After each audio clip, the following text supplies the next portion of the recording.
Good afternoon, everyone, and welcome back to the Belize KULCHA Symposium, brought to you by Heritage Education Network Belize, a nonprofit organization. Don't forget to support Heritage Education Network Belize by donating on their website at heritagebelize.org or via the links shown throughout the sessions. All right, so let's get into it for today. I am your host, Linmara Rosado, and I will be presenting to you our presenters and talking to you a little bit about our sessions for this afternoon.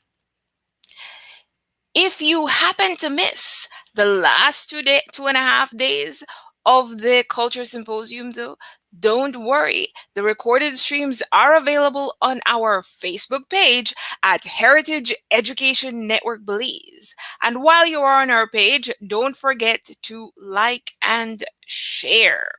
All right, so we have 2 segments for you today before we wrap up these amazing 3 days. The following presentations this afternoon in the first segment will explore the creative arts industries and their ability to provide solutions to real-world issues through culture. Our first presenter is Mcloughlin, who, after 12 years working towards the conservation of Belize's forests and rivers, developed personal projects to better communicate important conservation messages. The first of these involved the development of a story and coloring book, The Adventures of Tinook the Tapir, which printed and distributed through reading groups, summer camps, and classrooms to 5,000 children aged 5 to 9. Following this, Lee developed a short story that you might be familiar with, Tecuani and the Duende, which adopted the well-known folklore of Tata Duende into Belize's first animated movie short. We will now hear from Mcloughlin exploring the question, can folklore help save the forest? Go ahead, Lee.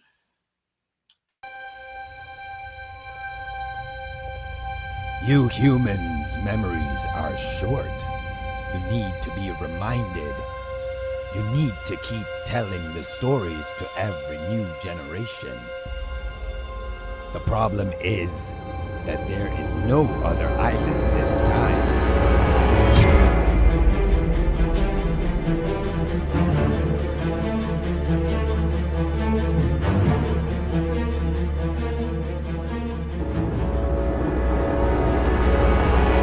The whole island has to know about this story. I have to be the protector of the jaguar. I must stop my people from destroying our beautiful island home all over again.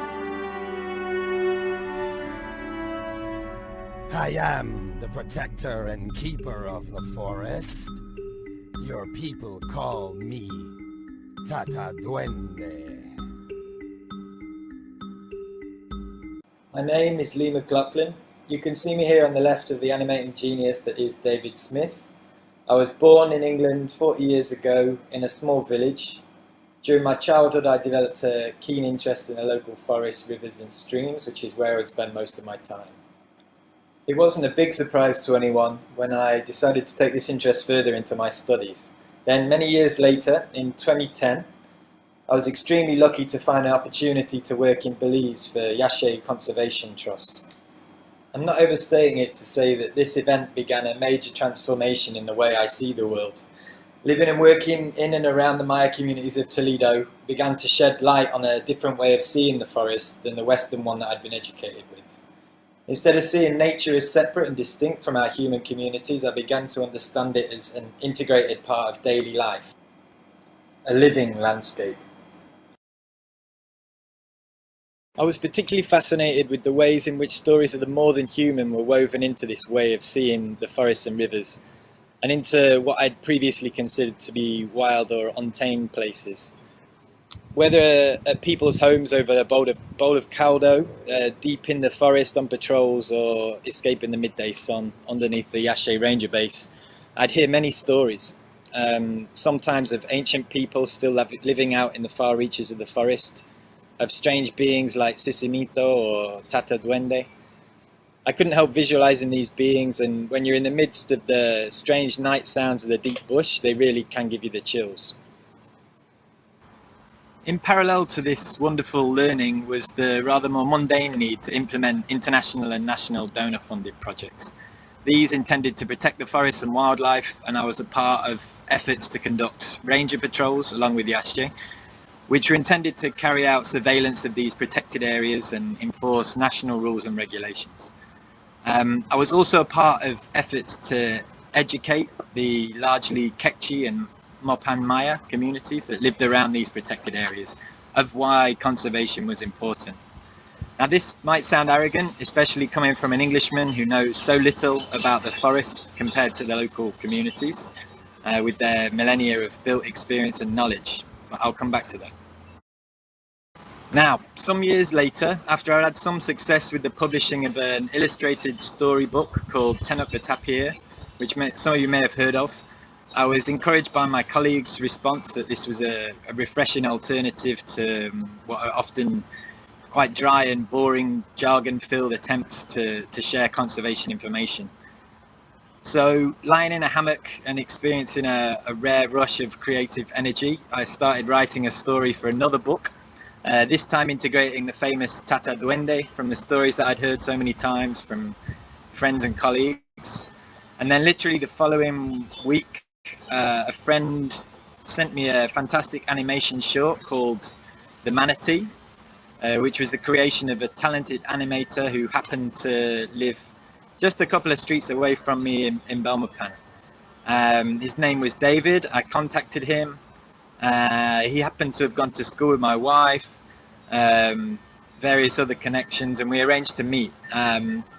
We both realized the immense potential for animated movies to reach Belizeans, but we also both recognized that they're dominated by a distinctly American perspective and narrative. So we agreed to work together to make something that would be clearly recognizable as a Belizean production. Soon afterwards, I attended a presentation at the Belize National Research Conference by Gerardo Polanco and Christopher de Shield. And that looked at the use of folklore, such as, in this case, the Ishtabai, in the work of Z. Edgell, the famous Belizean author.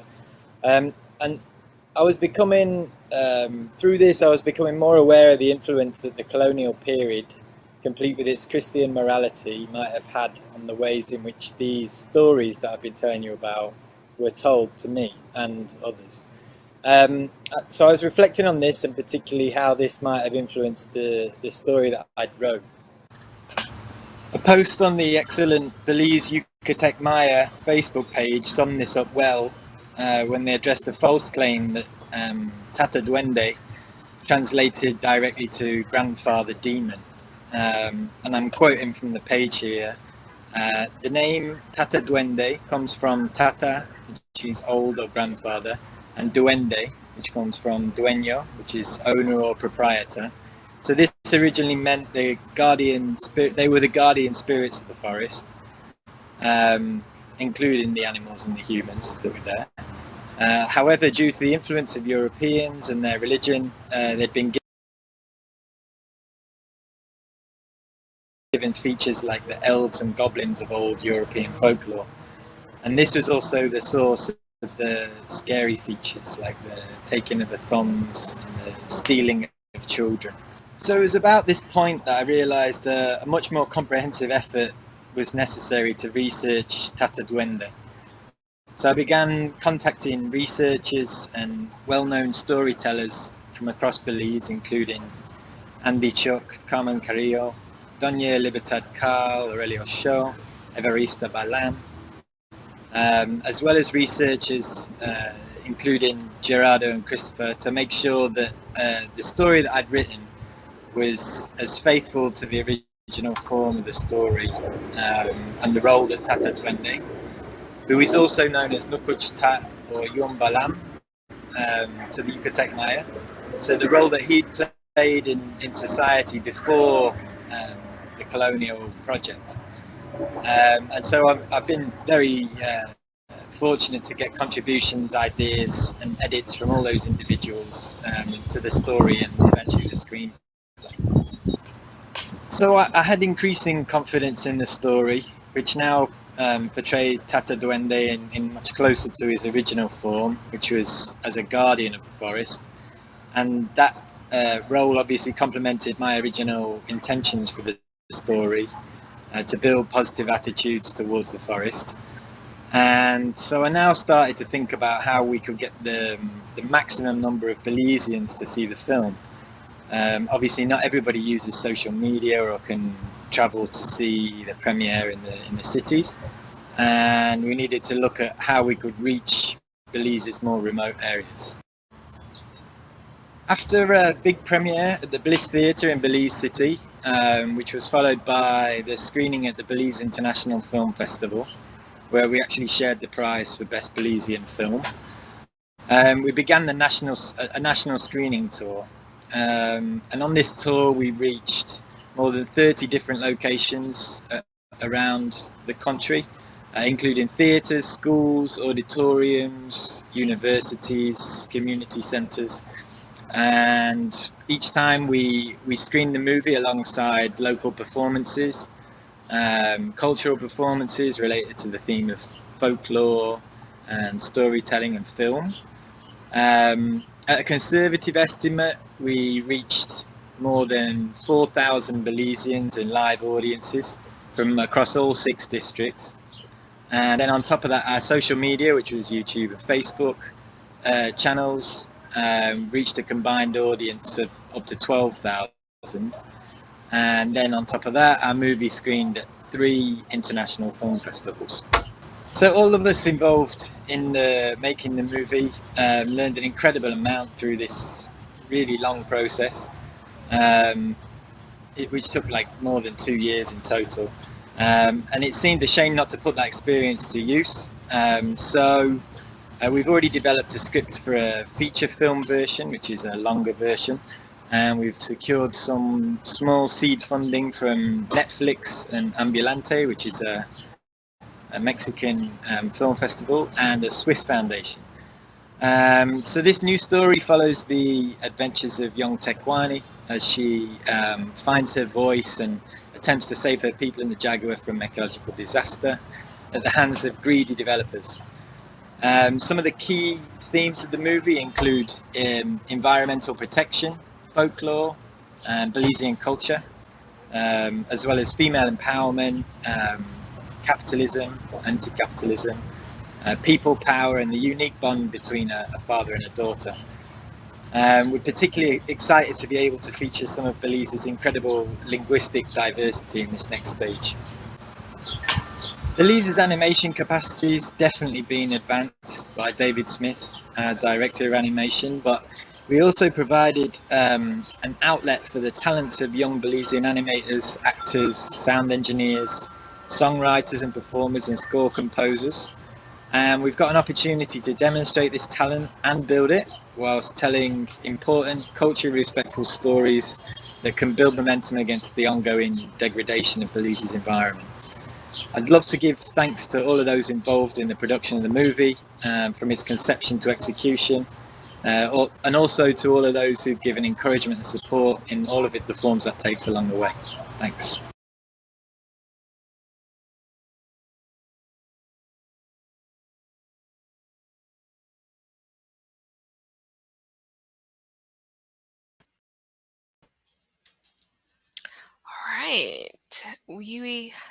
All right. We heard there Mr. Mcloughlin on how folklore can help save the forest. Thank you for that engaging presentation, Mr. Mcloughlin. Next up, we have Pablo Cambranes, a tour guide and a resident of San Ignacio. Mr. Cambranes is consistently finding ways to develop Belize's tourism product with the potential to reach an extended international audience. He has a passion for culture, and his experience as a tour guide in Belize has allowed him to focus on what makes Belize special. And this was his motivation to start the Locally project. We will now hear from Pablo Cambranes on safeguarding cultural heritage with collaborative street art. Pablo Cambranes, and today I'll be presenting on safeguarding heritage with collaborative street art. which can also be summed up by our slogan, which we often use on social media, which is Culture for Tomorrow. Thank you for tuning in, and I hope you enjoy my presentation. Before we get into the most interesting part of the presentation, I would like to talk a bit about myself as a founder and creative force behind this project. So the first mural I ever worked on was during my university years, and that was with the creation of this mural assisting Miss Natalia Pilato that is now located in the heart of San Ignacio and has become one of a popular photo op for both locals and travelers coming to Belize. Fast forwarding now, after my university studies, I decided to check out a couple countries of my bucket list, one of them being Colombia. And while being there, I realized the importance and the role that street art has on the community.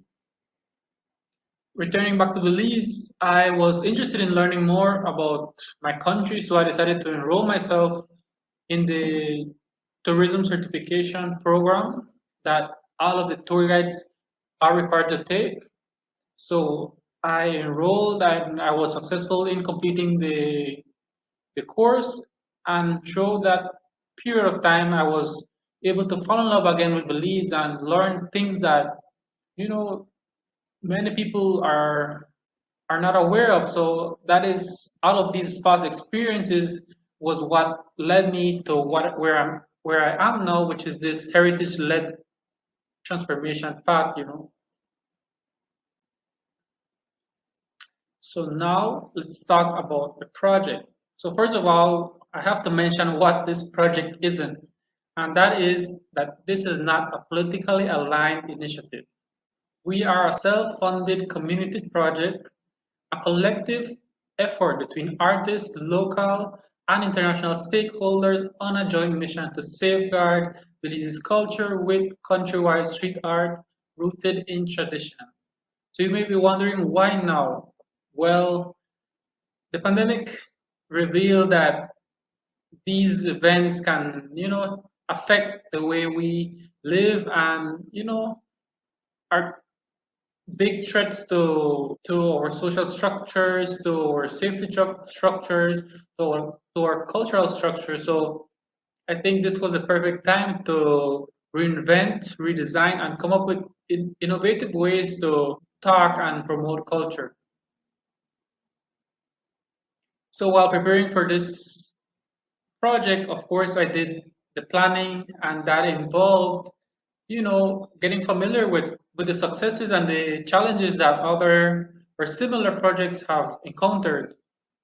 So of course, I found two that are in a way similar yet different, and both are, of course, across the world, and they're both focusing on in different topics such as sustainability.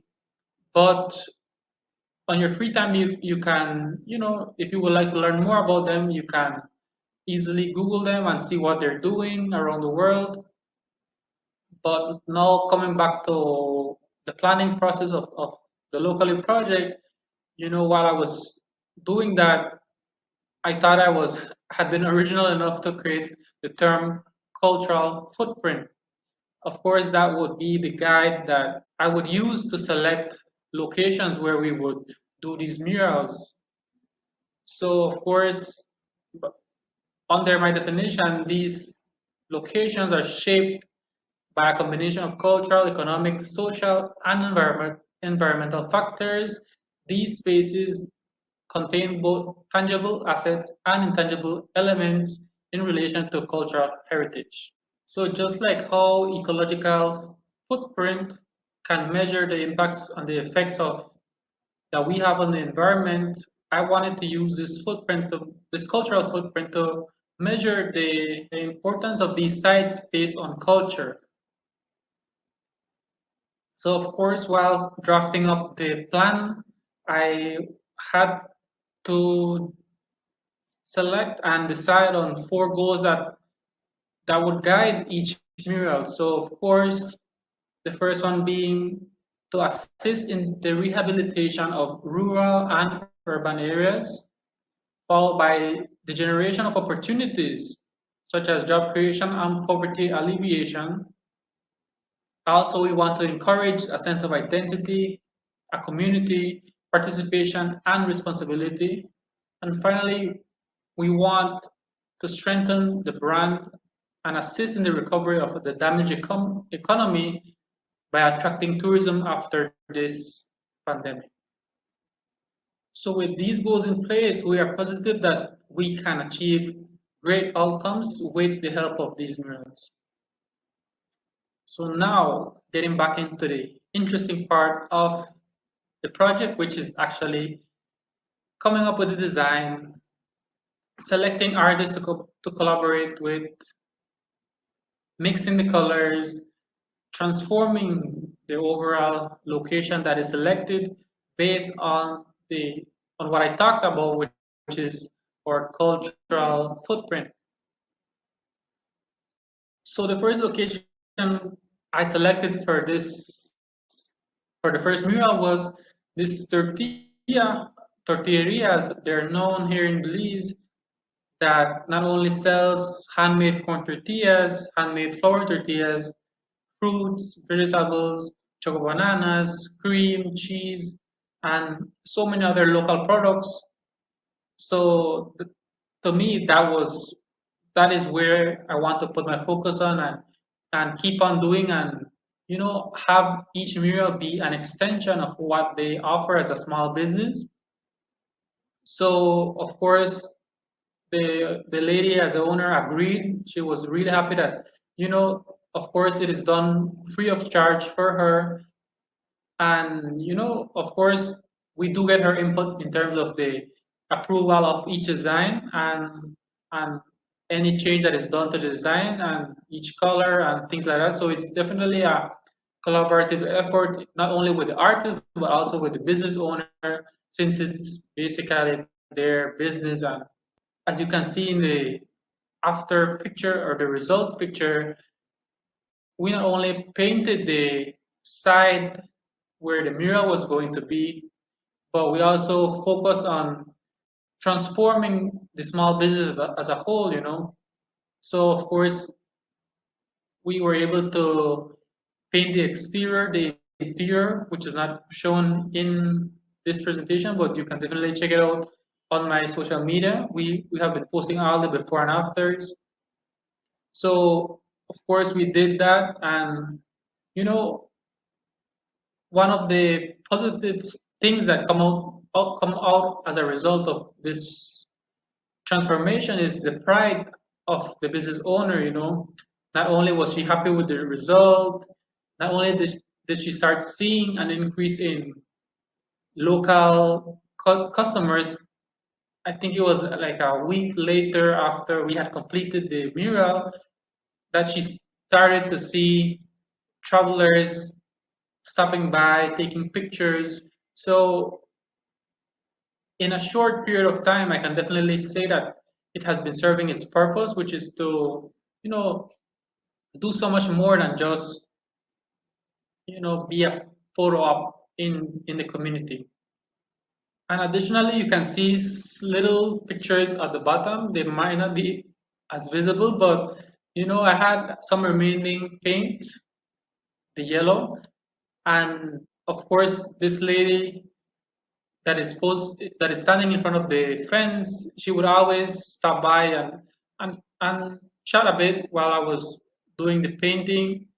So of course, I would also pass in front of her house daily on my road to and from the mural location. So with the leftover paint, I decided to let her know that I wanted to add a pop of color to her entryway, and she was happy about it. She was happy to, she was even asking for a picture in front of her new fence.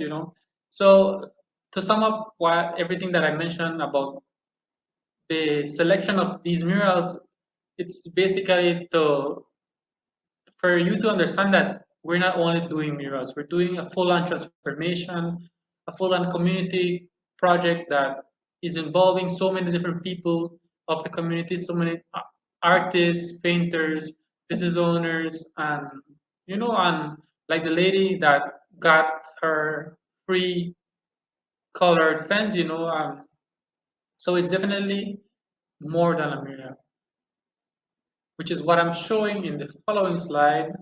So here is a collection of pictures that I take while I'm on site. These are a couple experiences that I'm able to have while doing the painting, but also experiences that locals and travelers can have when they help out, when they volunteer to a couple hours of their time. So of course, after the mural is completed, these murals, these sites become interactive murals. This is because, of course, the murals aren't really on the street side, on a random street where they will just take the picture, but when they visit the site of these murals, they are able to get sounds, smells, interactions with people from the community. So that adds to the experience that they have when they visit the site. So there are a couple pictures of what I've been experiencing while painting the new mural in Bullet. And of course, part of the plan is to do a mural in different locations, especially in different villages that would not normally get the traffic, the tourism visitors on a regular basis. So of course we're basically competing with the tourism product that is already set in place for, let's say, for example, San Ignacio. Many people are aware of where to go, where to eat. So we're at a disadvantage now because we want to bring awareness to these new locations, new murals, new spots that would not normally get visitors. But that's part of the plan, and that's part of our intention with selecting these murals. For example, this one now that is located in Bullet is right at the entrance, so it shouldn't be too much of a struggle to reach here, especially for tourists that are visiting San Ignacio. It's a 5-minute drive. It's a village that maybe or maybe they haven't heard about, but our goal is to get them out there to experience something real, something cultural.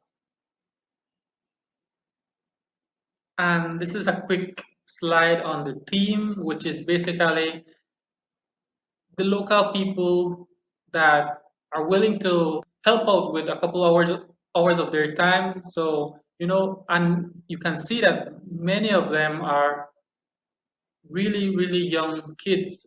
So we can kind of get an idea of the people that are interested in making a change. They're seeing the value in what we are doing.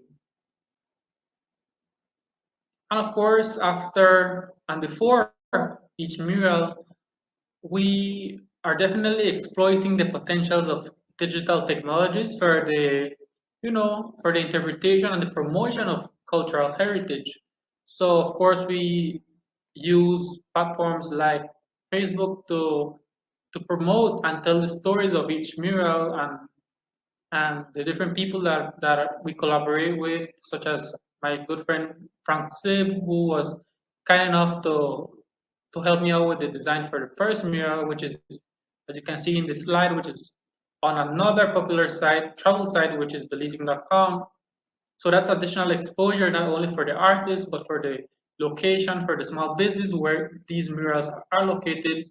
And it helps us, reach more people, reach new travelers that are, interested in visiting Belize. So what's next? Let me sum up quickly what we're up to now. As viewers of this presentation, you get a sneak peek of the new designs for the mural that is located in Bullet Village.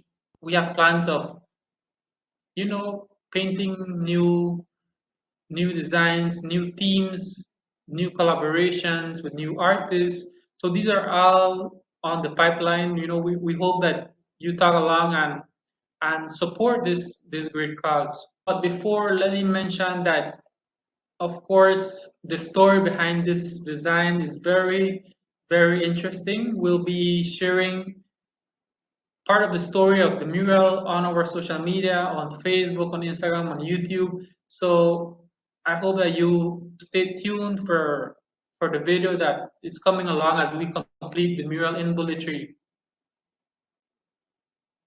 And finally, I would like to leave you all with this quote that is very true and guides my project. And that says, decades from now, generations will judge us by the courage we showed and actions we took to preserve their and our heritage and culture. Preserving this heritage is the collective duty of this generation to many generations to come. So thank you very much for tuning in. I'm over my time now, but if you have any questions, please let me know in the comment section. Please, if you would want to support us in any form, such as follows in social media, possibly donations, possibly collaborations, reach out to us on social media at Locally Belize, both on Instagram and Facebook. And we'll be posting many more stories there about each mural, what we're up to, the behind the scenes, and other future plans. So I hope you found this presentation informative, and thank you very much.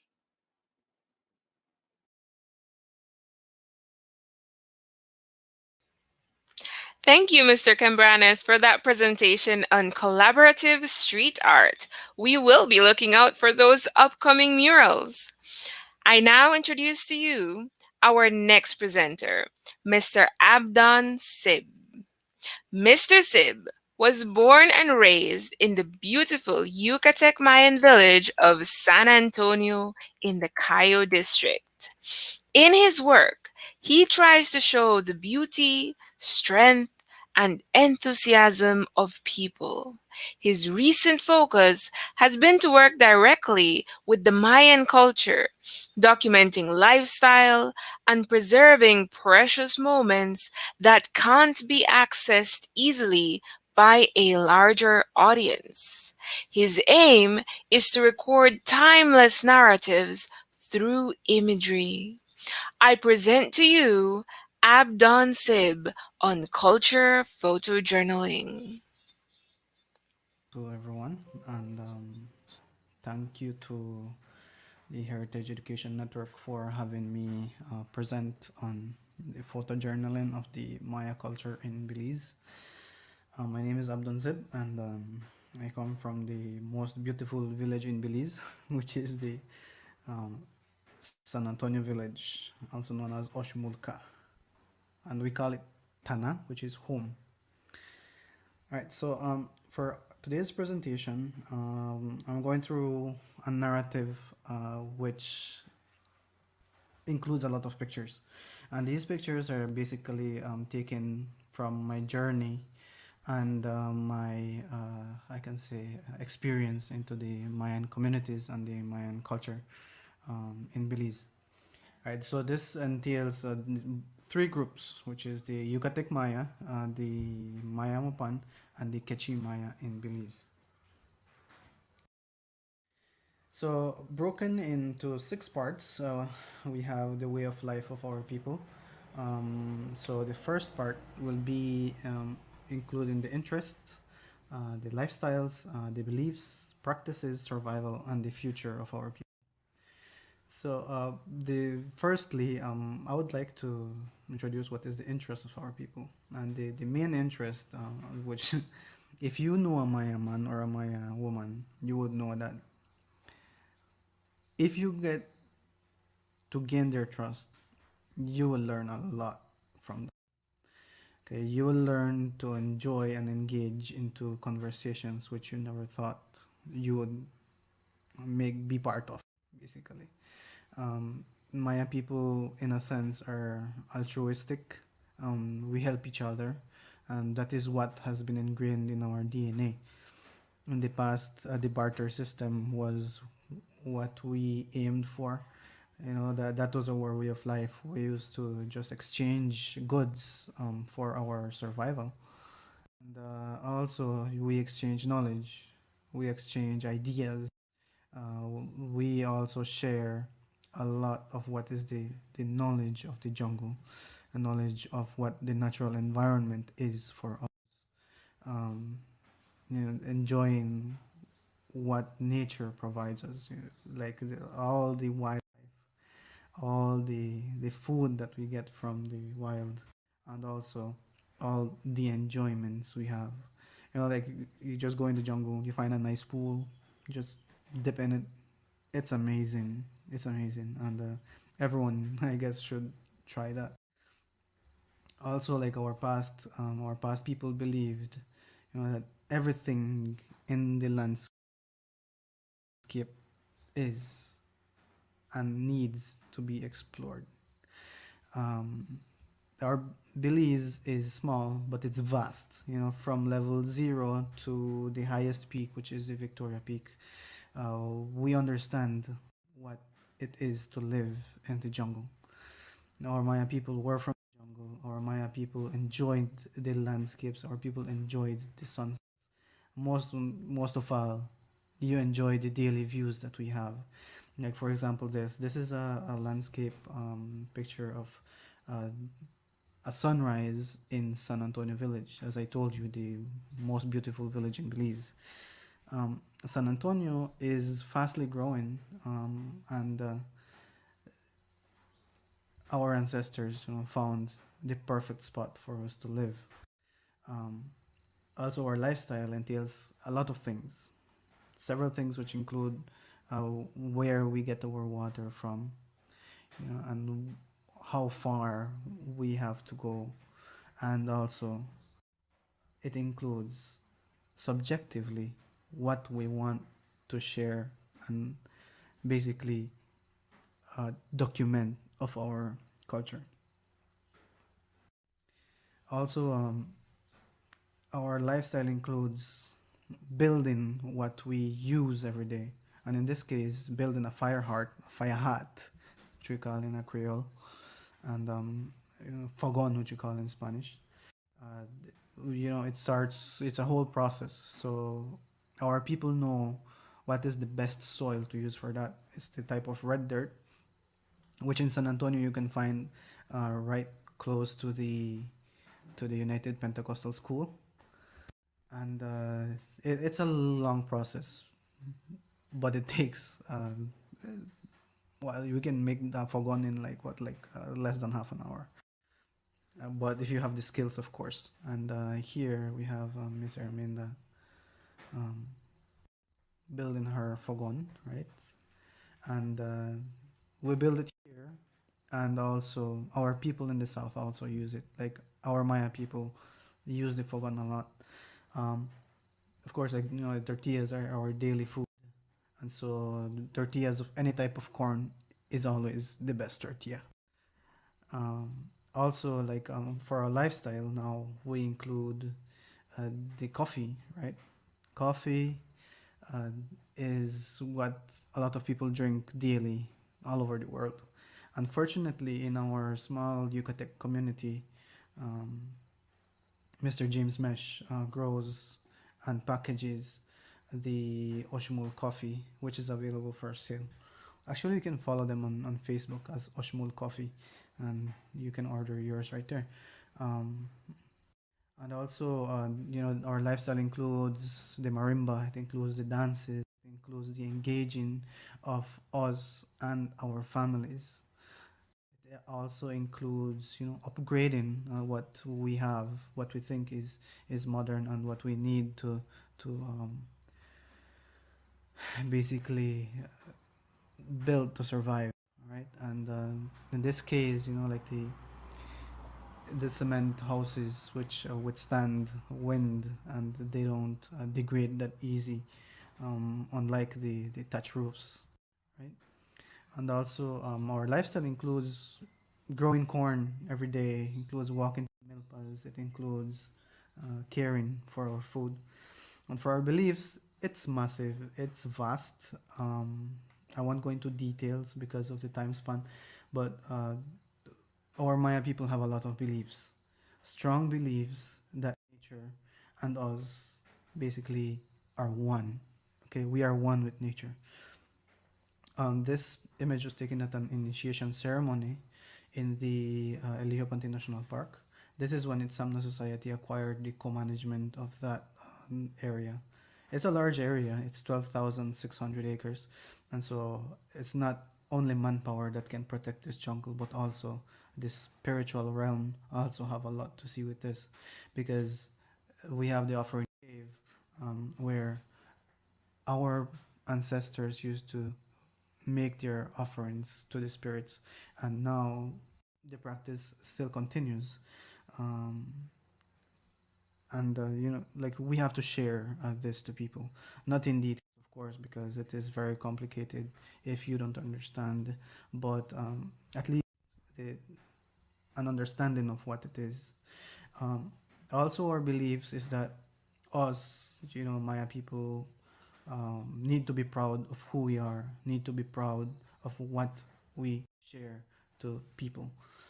Um, as farmers, as historians, as anything that we do that basically helps people to grasp what we do for our living is deemed to be proud of. And this is the preparation of the Bullock game. Is a game that is played before the planting season of corn. This one was I experienced it in the Santa Cruz village in Toledo district. And also like the belief that we have to grow our food because it is the best for us, and we can see that because the non-GMO plants now are basically being lost. So like all the types of corn, we have to take care of the seeds because it's ours. It's ours to protect and ours to save. All right, so we are from the corn. This is from a conference that was made in Uchbenka village in Toledo. Um, it was a very successful workshop where all Maya people from all over the place, from Belize, from Guatemala, and even like the Hopi Indians, the Mohawk, the uh, Cherokee people joined us, because all of us believe that corn is who we are.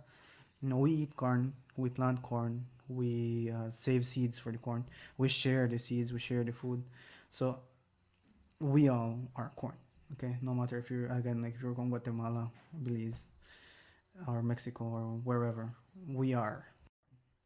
Okay, so we believe that women also have the power to basically rule. This is the alcalde. The alcalde is a young man. It's surprisingly um, one of the best village who I fell in love with. I fell in love with the village. And the practices, of course, the Maya language has to continue. It is complicated. It is very immersive, but it needs to continue. The also, like all the practices that we have, like washing clothes and using all the natural world for our own sake, venerating the spirits, venerating um, what makes us Mayas, right? And also the marimba is a great example of what practices um, have made us basically have made us expose, right? And also the modern practices are like us being Belizeans, we have to practice being patriotic. So also the medicinal parts of what our Maya people are, we have to share that as well, like the chiropractors, the medicine, right? And our survival has to do a lot with like what we do, right?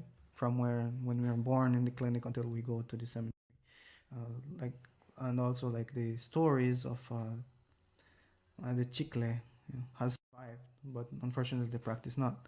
And for the survival of our community, everyone has to be engaged, everyone has to help, everyone has to be part of it. The survival of our food, the survival of what is the writing system, like contrasting here on this slide, you can see the old type of writing made in rock. It's hundreds, if not thousands, of years, and we have the modern scribe, and we have the cacao. It is a great honor for us to for me to be able to engage into the work that Asikafok is doing, well, the organization is doing by conserving what is the cacao practice, and also helping Belizeans and Maya people to export the cacao to the world. And the future is not basically foretold, but we can make it happen.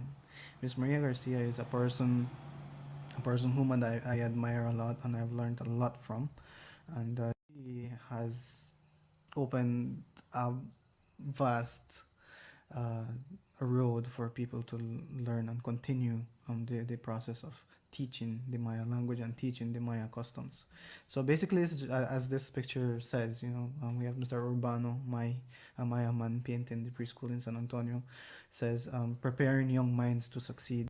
All of us have to make part of it, and Miss Canton is a great part of that by teaching the Maya language of what she knows, and also by teaching the younger people to sing the Belizean national anthem in Maya, in Yucatec Maya, of course. And also, the future has to do a lot with what we teach our kids and what they want to learn from us. And also like sharing the knowledge of the Maya writing system, sharing the knowledge of the of everything that has to do to enlighten and brighten the minds of the younger people. Because the bright minds in these have to share what they know and be part of the legacy as well. You know, and also that's the only way that we can provide a bridge for our young people to follow the steps and get guidance from the elderly, from the people who have experience, from the Maya people who know what it is to live in a Maya community, the people who have traveled the path, the people who have suffered, the people who have created roadways and access roads to the future.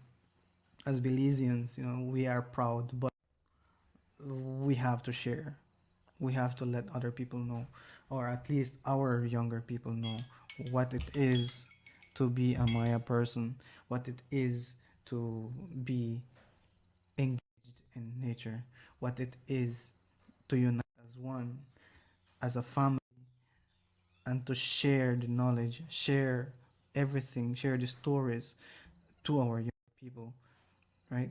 So, us, if we create a team, all of us can be able to succeed, have a better future, have an understanding of what we want our kids to do before they even get into the world.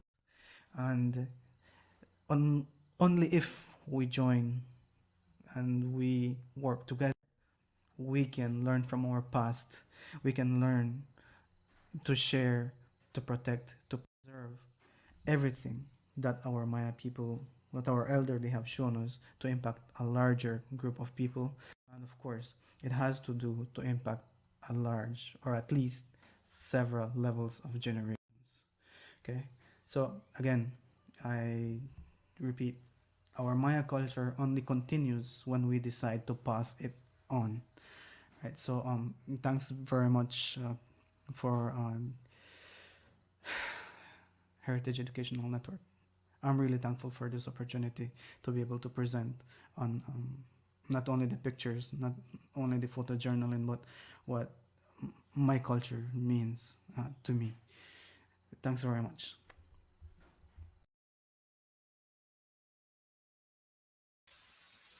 Thank you, Mr. Zib, for that lovely presentation full of vibrant imagery. I now invite our presenters to come onto our panel for the question and answer segment of our session this afternoon. Mr. Mcloughlin, Mr. Cambranes, Mr. Sib, please join me. Remember, viewers, you can drop your questions into the comment section of the live stream, which can be found on Facebook at Heritage Education Network Belize and on YouTube at Heritage Education Network Belize. You can always find our live streams on our Facebook page and YouTube pages.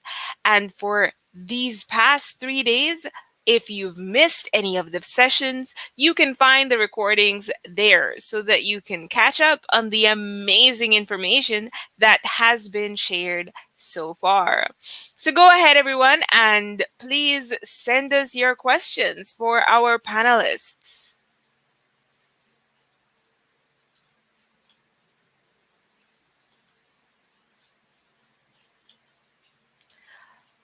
All right, so we are allowing some time for loading.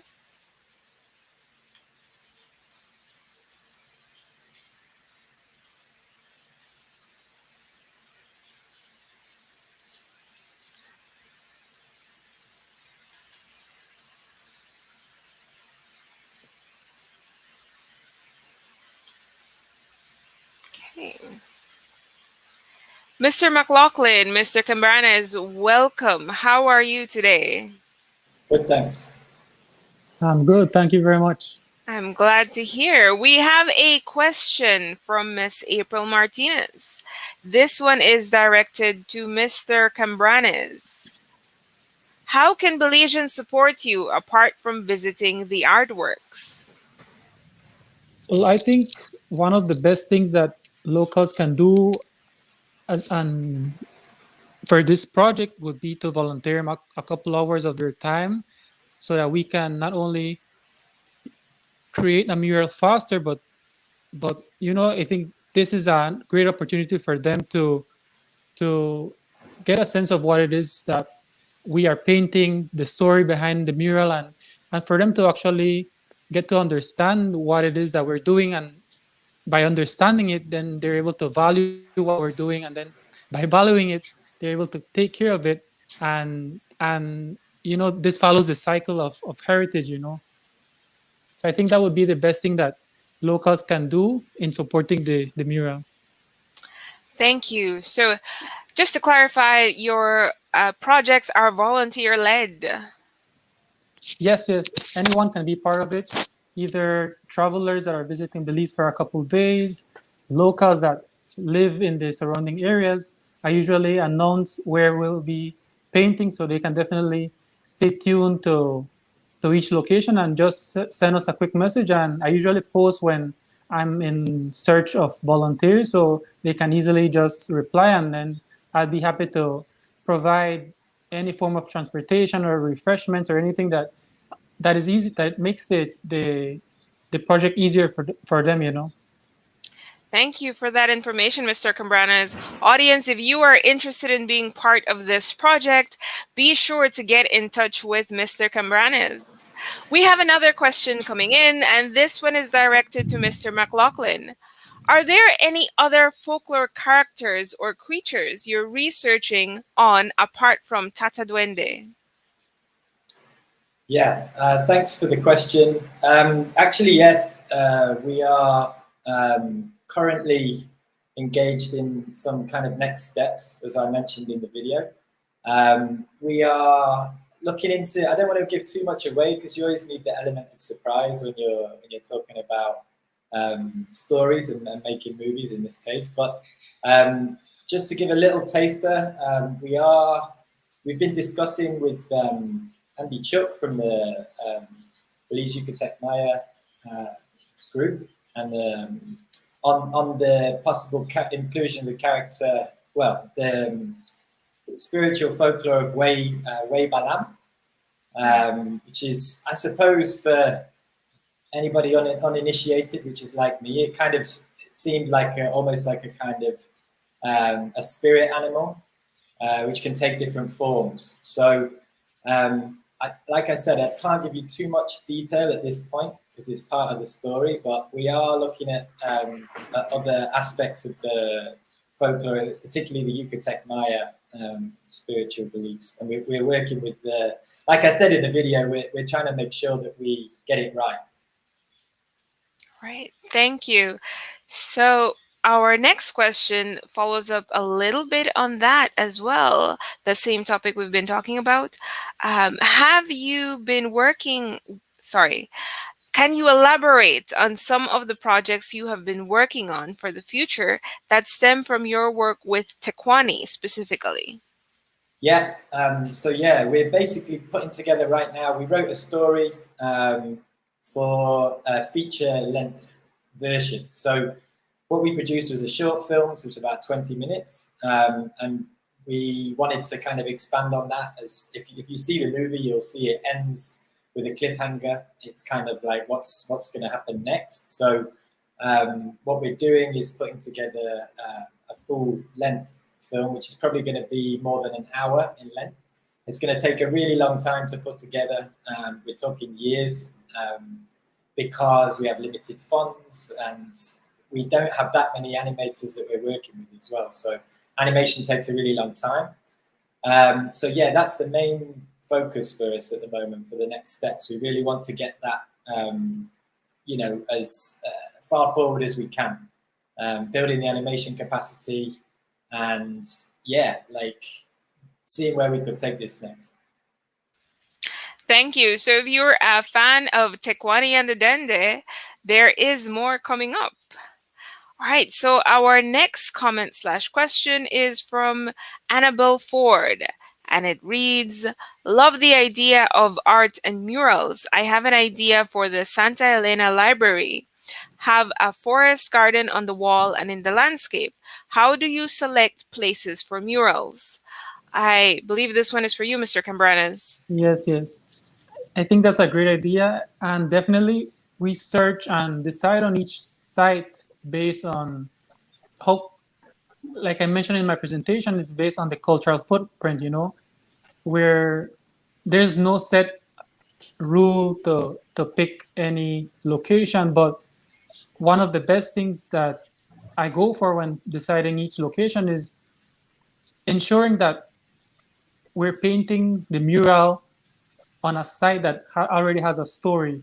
So we can definitely work on finding the story of, for example, if the library doesn't have a specific story, then perhaps we can search in the neighboring community like Santa Elena. So we would then do a bit of research and try to come up with a story that would be worth highlighting. And since the library is located in Santa Elena, then I think that would be a perfect match to kind of relate the location to this site, which can possibly be the Santa Elena Library.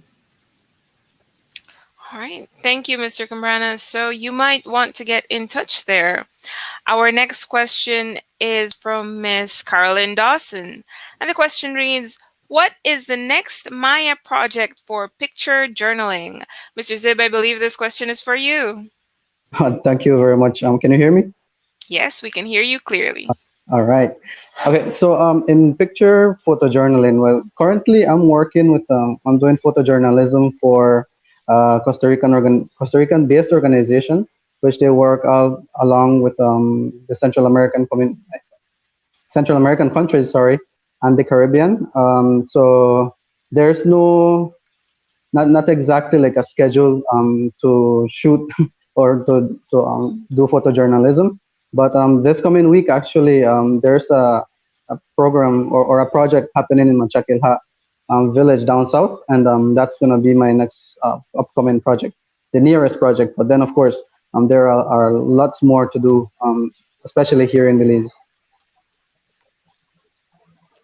Yeah, definitely.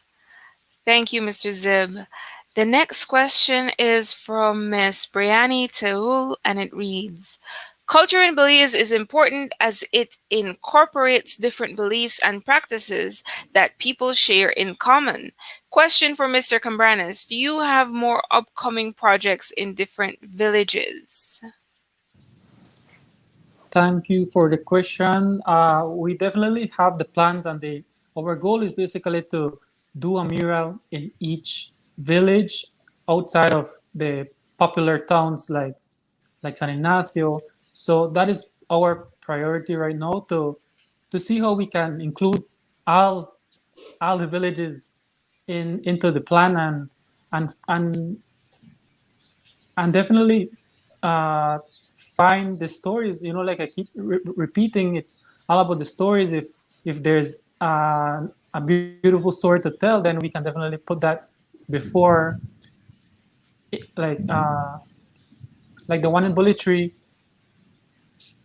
which is already completed. You know, I think that is one that I will be posting more about. But definitely, our goal would be to, if Abdon wants to invite us to San Antonio Village, then we can definitely start the one in San Antonio right now, and move from there. I think there's no set timeline. I think there's if Brianna has any recommendations or any ideas, she can start sharing those with me, and we can definitely start the planning process. All right. So there might be some collaboration here between our presenters. Our next question is from Ismael Giovanni Gonzalez, and it reads, hopefully I didn't miss it, but may I ask, is there a way for me to view the short film online? Yes, there definitely is. In fact, multiple ways. Probably the best one is we have a YouTube channel. Just type in Tecuani and the Duende, and you'll see our page, and we have the full movie uploaded on there. And alternatively, you can follow our Facebook page, which is also called Tecuani and the Duende. And we posted it on Facebook, and you can find it in the videos. And in fact, the Facebook page is a good way to keep up with our progress towards the next productions as well. So thanks for that question. Yeah. Thank you for that information. Now we have another question and the comment from Miss Ella Bekeshi. It reads, thank you for the presentations. Question to Mr. Mcloughlin.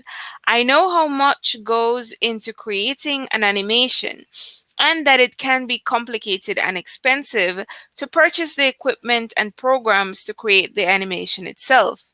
Do you think that inaccessibility of the best programs can cause a setback in the development of Belizean animation? Also, what challenges did you face during the making of Tecuani? So there's two questions there. Yeah, again, yeah, thanks for that. In answer to the first part, obviously our director of animation is David Smith, and he's spoken before on some of the TV shows, interviews that we did about this very issue. Yes, it can be difficult to access the best animation programs, but there are low cost and free versions that you can use at a basic level. The best recommendation I could give to any young Belizeans or older Belizeans who are interested in getting into animation is to contact us on our Facebook page. And you can ask us directly questions there, and myself and David will get back to you with the technical details and how you could even get involved with the making of the next episode. So yeah, please do just get in touch with us if anybody has any questions regarding the technicalities of animation and how to get into it. Second part of the question, what challenges we faced during the making? Funding was probably the number one challenge to get hold of. I'm sure these guys presenting alongside me here are aware of those same challenges, that it's really hard to do creative work without some level of funding. And making movies is expensive. Animation takes a long time. We tried different ways to do that. We did online appeals, and we were very fortunate to get a lot of support internationally and from Belizeans, small donations to get it finished. So yeah, I would say that was the main challenge. But David, doing the actual animation, might say that the short amount of time we had set before we were scheduled to do the premiere was probably the bigger challenge as well. because we had a deadline for that one. Thank you for sharing with us, Mr. Mcloughlin. Now we move on to our next question from Nayeli Pivaral. And she asks, why is art good for community? How do murals improve communities? This one is directed to Mr. Cambranes. Yes, so thank you again for the question. I think murals not only beautify each location, but especially we want to encourage a sense of identity in each village or each town and each city that we visit. So uh, that is how we plan to improve each community, having and creating. And if a location already has a strong identity, then we can just see how we can incorporate that to the story. But if there isn't any form of identity, then we can see how we can, in a sense, rebrand what is the location. And also another way how we improve communities by murals is by the community participation. This also helps the locals feel and create a sense of pride when they see that their location is getting more attention than before. And also, I think finally, responsibility would be a benefit that these murals create when and have on each community, So all of these three things are what, in my opinion, how murals impact and benefit communities in the long run. Thank you, Mr. Cambranes. We will now move on to our next question, which is from Pablo Salam. And this one is directed to Mr. Tzib. What is the belief of the Mayan people when it comes to education? Thanks for the question, Mr. Pablo Salam. This is a pretty interesting topic. But by myself being an original Maya and also working along with the Mayan communities down south, there's one thing for sure that stands out, and I emphasized in the presentation. It's the sharing, right? It's not exactly just like sitting kids in the class and teaching them about the plants, teaching them about the other things, but all of what our practices are, those are our education. Because if you go to a Mayan community, you will encounter several people that are going to the milpa.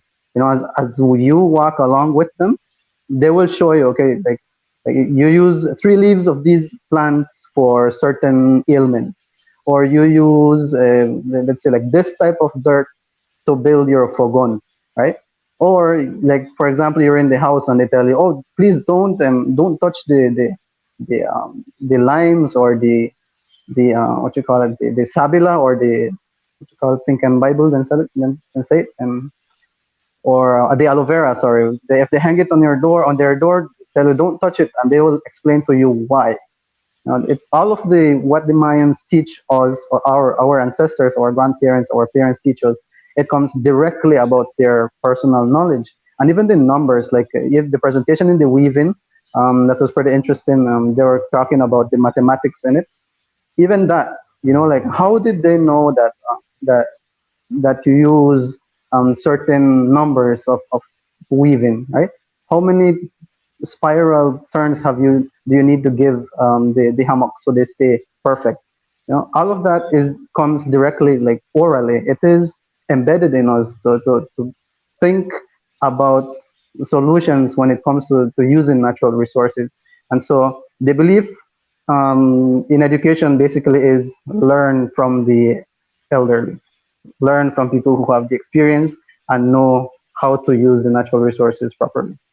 That, I would say, in my personal thought, that is what I think the education system is, and the belief in education in Maya communities. Thank you for that response, Mr. Tzib.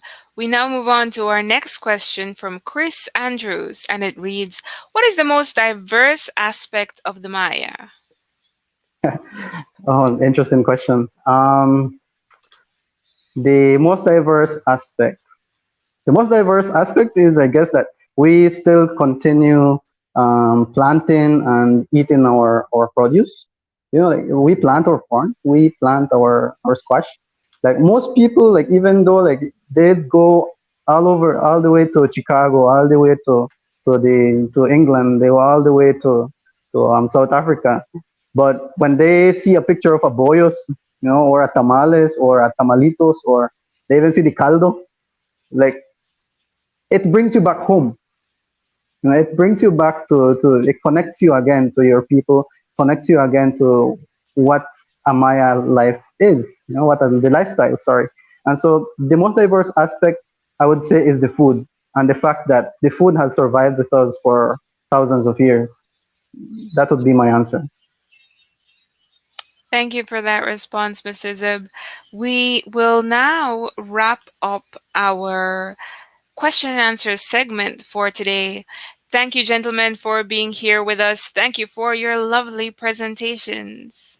Thank you. We Thank you we as well. will thank you too. We will now move on into our short break. We will be having a coffee break this afternoon. So go ahead and get your coffee, your tea, whatever keeps you going in the afternoon, because we have one more segment for this afternoon in the last day of our Culture Symposium. So don't miss out. Be here at 2 p.m.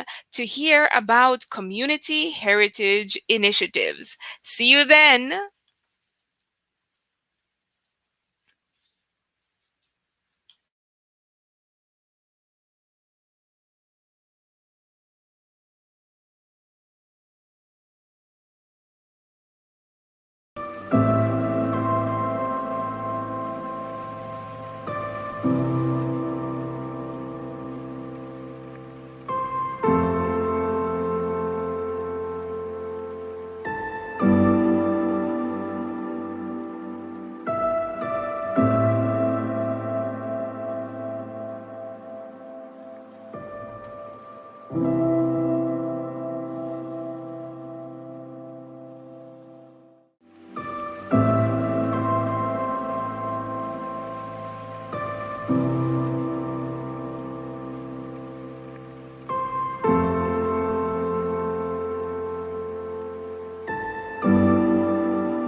you.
Good afternoon, Belize, and welcome back to the last session of the 2021 Belize KULCHA Symposium, brought to you by Heritage Education Network Belize. We hope you enjoyed the previous presentations this afternoon, as we are in our last leg of this symposium. Our last session is about community heritage initiatives. Such initiatives are at the core of safeguarding Belizean culture and heritage as they harness the power, dedication, and love of people and local stakeholders. Community heritage initiatives teach us more about who we are and engage the younger generations, therefore ensuring the continuation of our shared culture and heritage. Our first presenter for this segment is Mr. Delmer Tzib, an educator at St. John's College High School in Belize City. Mr. Tzib possesses a bachelor's degree in history from the University of Belize, a postgraduate diploma in history from the University of the South Pacific, a diploma in education methodology from the University of Belize, and a master's degree from the University of the South Pacific. A proud native of San Antonio, a Maya community in the Cayo district, Mr. Tzib is also an advocate for community activities that promote the Maya culture, traditions, and language. Mr. Tzib will be speaking to us today on Another Beautiful Day in San Antonio, Reviving Culture and Tradition in a Yucatec Maya Village in Belize.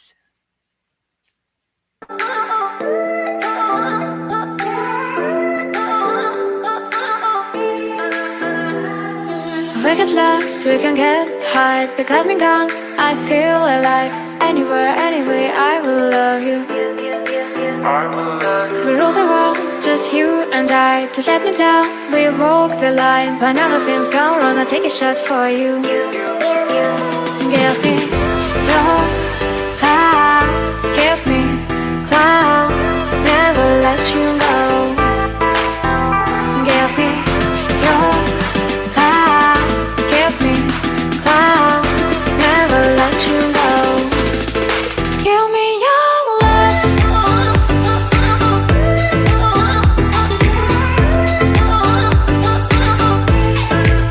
Give me your love.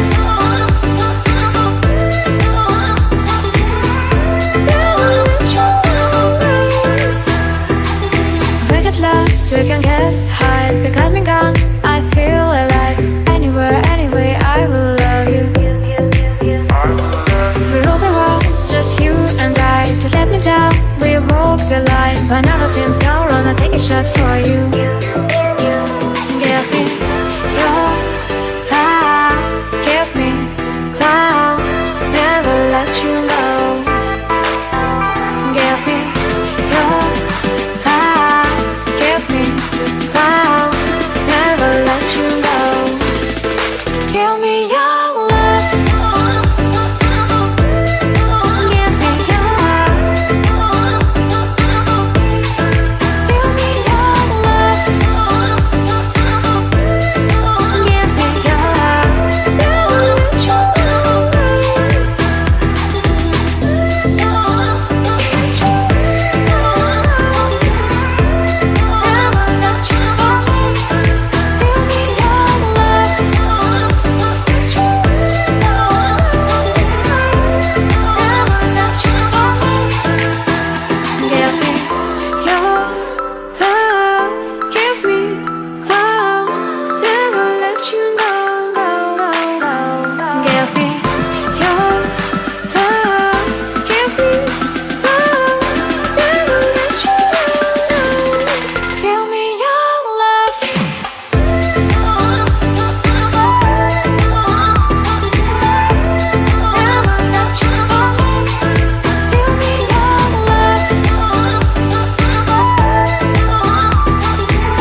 Good afternoon. My name is Delmer and today I'm going to be presenting about another beautiful day in San Antonio, which is a celebration that occurs the second week of June in San Antonio, Cayo every year.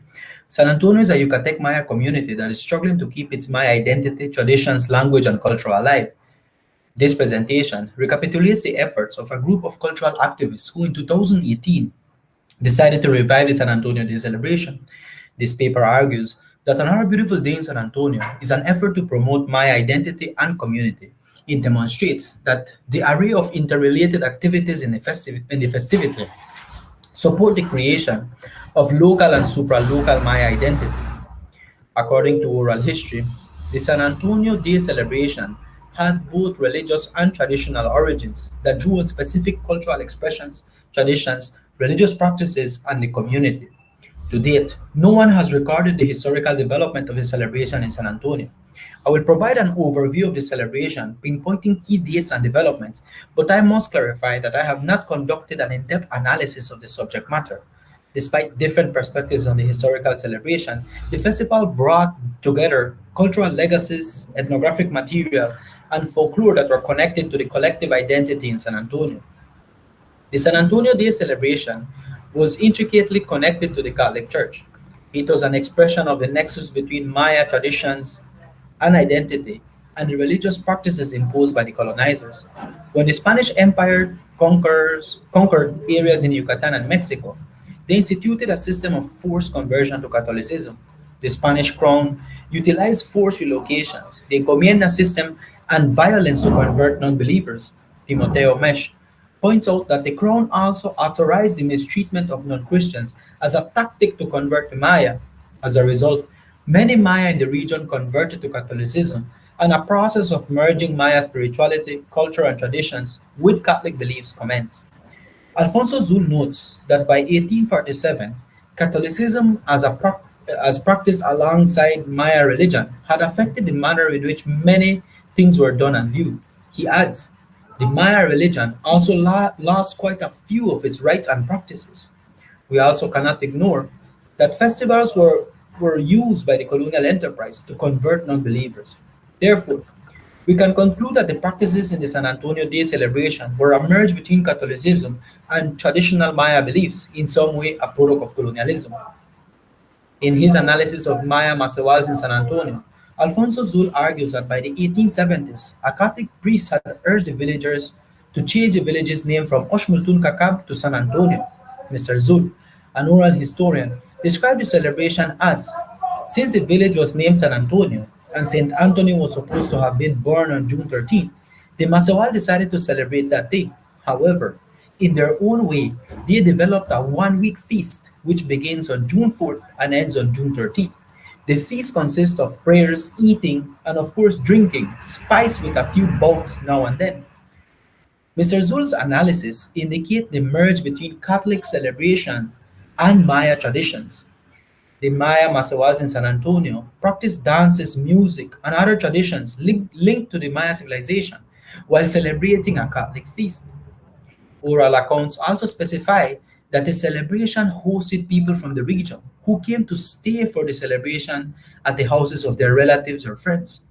In the 1800s and 1900s, the Maya communities in the Cayo district included a network of believers who visited the different villages for the celebration of the saints. In the 1950s and 1960s, the influx of Pentecostals into the community marked a decline of the Catholic population in the village and a challenge to the San Antonio Day festivity. Protestants cataloged the activities surrounding San Antonio Day as an expression of Catholicism and resisted participation. In addition, they demonized many of the Maya Masehual traditions. Arguably, the Protestant rise in the community led to the slow decline of the San Antonio Day festivity.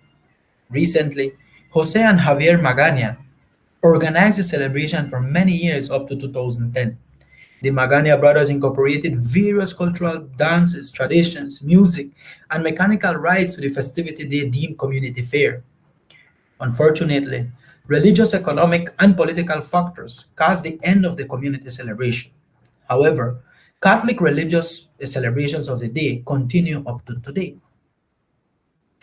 In 2018, a group of young cultural activists met to discuss the revival of the festival in San Antonio. In the first meeting, the group recognized the current context in San Antonio with over 80 years without a community day, language loss of tradition and culture, and a lack of pride in being Maya. The group decided to redefine the San Antonio Day festivity by renaming it a Day in San Antonio in 2018 and another beautiful day in San Antonio in 2019. The rationale behind changing the name was to show continuity, relate to the younger generations, and attract participation from most stakeholders. The prime aim was to revive the celebration with a redefined and modern agenda. Though these were the prime objectives, the celebration also had a secondary goal of bringing economic activity into the village. In a globalized society, the group believed that Maya continuity could be achieved through the promotion of identity, community, and place identity. The events highlighted key aspects of the village, brought people together, and most importantly, it promoted pride in being Maya. As a supra-local festivity, the festival allowed the Maya of San Antonio to connect with the national Yucatec Maya movement in Belize. So why a festival? The coordinators of the event operated from the hope of bringing back Maya identity and develop community sentiments in San Antonio. Identity became an important arena to contest the loss of Maya traditions and culture. But why a festival? There are practical justifications such as we all have families and work. But rather, many discussions focus on the value of a festivity for the promotion of identity itself. The event had a strong ethos around the idea of answering who are we? Where are we? What does it mean to be Yucatec? And what does it mean to be a Yucatec Maya of San Antonio? The question of identity resonated at both the personal and collective level. Kerry Jaeger and Raider Masehualoon argue that identity is formed through the interaction between self, other, and society, and builds a bridge between the inside and the outside, the personal and the public world. They add that identity can be understood at three levels: the personal level, which relates to the self-designations and attributes given to the self by the subject; the social level, which is seen as a basic human motivation that drives from interpersonal relations with others and memberships in larger organizations; and the collective level, which captures the sense of oneness or we-ness and includes a feeling of real or imagined shared attributes and experiences among those who are part of a group. Jaegers and Rader's propositions indicate that identity is multi-layered, and as such, efforts to promote identity require a series of activities aimed at satisfying those needs. The reconstitution of San Antonio Day focuses on the promotion of collective identity while also catering for the personal and social needs of an individual. The concentration on collective identity is coupled with the encouragement of community sentiments and place identity. A festival may be defined as the organization of a specific event with a minimum duration and a certain frequency over time. It is an intense production of cultural and social experiences summarized in a program of events. Festivals offer performances based on cultural and historical interests. It entails an effort of planning, consuming limited resources to produce a specific output aimed at catering for specific needs, both tangible and intangible. Devesa Fernandez argues that the value of a festival may be approached from a variety of standpoints, since for the artists and organizers directly involved, it constitutes the production of a cultural good in itself, whereas for those attending, it may provide a range of values: the aesthetic, enjoyment, entertainment, cognitive, as well as existence values related to its symbolic repercussions. Another Day in San Antonio was a festival that was carefully planned to include an array of activities to cater for the social and identity needs of the people. I am going to first focus on looking at how the day promotes Maya identity. One of the central characteristics of the day is the incorporation of various dances in the day itself. We cannot forget the hoghead dance and la chatona dance, which are important historical components to this celebration. The hoghead dance, which is a sign of productivity, is a dance that is danced throughout the West and also northern and southern Belize. The hoghead dance is a sign of productivity, as I mentioned. The pig head implies wealth and health for the participants and the person donating the items needed for the dance. The pig head is clean, seasoned, wrapped with plantain leaves, and placed in a large bowl or buried underground to cook, as pibil. Once the head is ready, a special type of bread is baked to dress the head on a basket. The dance is traditionally done by two persons, one holding the hog head, usually by their right or left shoulder, and the second person dance around taunting the dancer, getting the hog head upset and shelling the corn. The second dance, which is the dance of La Chatona on the other hand, is a celebration honoring Petrona, a joyous woman who is personified by a huge dolly mascot. Traditionally, a person would get into the mascot and dance. Men from the community would step up to dance with the doll. This tradition was adopted from neighboring Petén, and it quickly became a feature of the San Antonio Day celebrations. The dances are accompanied by live marimba, which evokes sentiments of belonging and collective identity. For many elders, the marimba music nostalgically makes them remember the past and the teachings and wisdoms of the ancestors. The performance of the dances and marimba celebrate identity, which informs community members of their tangible and intangible heritage. The celebration also entails a series of cultural games that are connected to my identity. Games such as the greasy pole, the greasy pig, corn shelling, corn grinding, palm leaf braiding, and peanut shelling celebrate particular aspects of life in Yucatec Maya communities. The games externalize Maya agricultural lifestyles and promote community spirit, entertainment, and connectedness. The celebration also showcases the display of many traditional foods, foods such as salado, handmade corn tortillas, bollos, tamales, all which is the pig head, jute soup, and caldo remain the key traditional foods. The food domain also features Maya mestizo dishes such as relleno, escabeche, and chimole. The foods are evidence of the mixtures occurring in our communities and the composition of San Antonio. The farmers also take out their produce to sell at the festivity. This process also celebrates the identity of the community as an agricultural village. The Abdiza, the another beautiful day in San Antonio festivity, also features a series of educational booths that share information on Maya identity in Belize. To mention a few, four prominent booths are hosted by Dr. Terry Powis, who shares information on the archaeological findings in Pacpitun, a Maya archaeological site in San Antonio. The second booth is hosted by John Spennard, who shares information on his findings in Rio Frio. The third booth is hosted by Annabelle Ford, who shares information on El Pilar and Maya Forest Gardens. The educational booth share valuable information on the civilization and its relation to the modern Maya in San Antonio. It is a way to show Maya continuity and connect the villagers to their heritage and history. Another booth that is important is the one hosted by the San Antonio Women's Group. They demonstrate and share their knowledge on traditional embroidery, pottery making, and painting. The group is reviving tangible heritage and reconnecting people to their Maya identity and traditions. The different activities, coupled with the inclusion of the Maya language in the presentation of the program, promote the Yucatec Maya identity. It is difficult to assess the impact of the event, but its performative nature attracts locals and tourists. Despite the difficulty in assessing its outcome, it is clear that the event promotes identity and in general people are receptive to the ideas.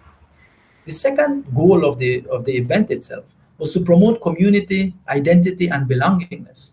The cultural organizers of the Abdiza Committee host a Facebook page that serves as a basis to promote the event and sponsors and also shares cultural and historical information. The page engages people from all ages with stories, events, photographs, characters, poems, and reflections on San Antonio. The page is an important tool to promote community and place identity.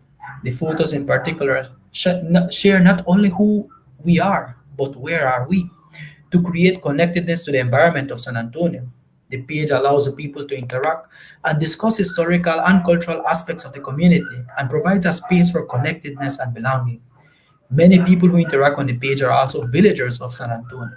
They like, comment, and share posts that they find interesting and inform them about their Maya identity and their community.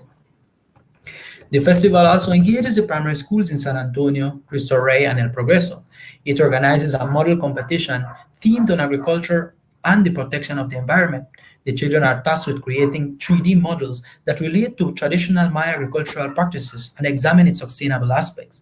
Though the model also promotes identity, it focuses more on community and the collective responsibility for the mountains, water sources, and land.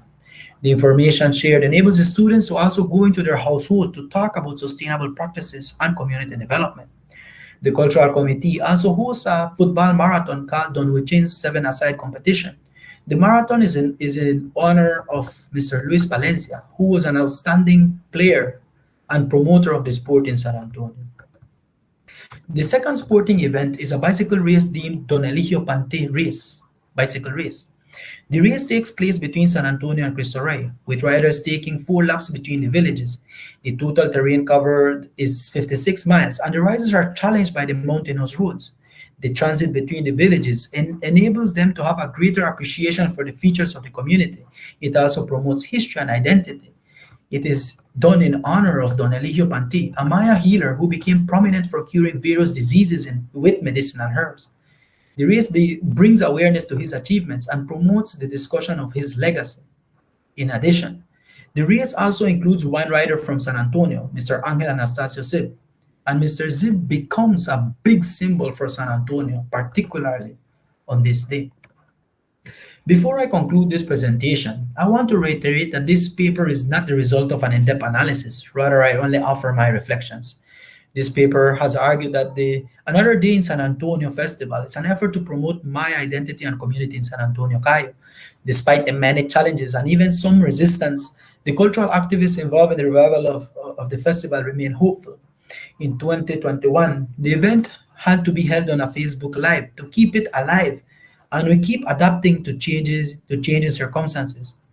The festival, the process of fundraising, organizing, and delivering allows us to question the meanings attached to our community, and on the other hand, we provoke those thoughts in the rest of the community. Thank you.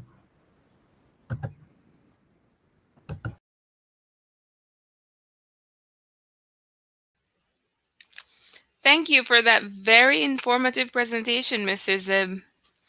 Our next presenter would have been Miss Eleanor Castillo Bullock.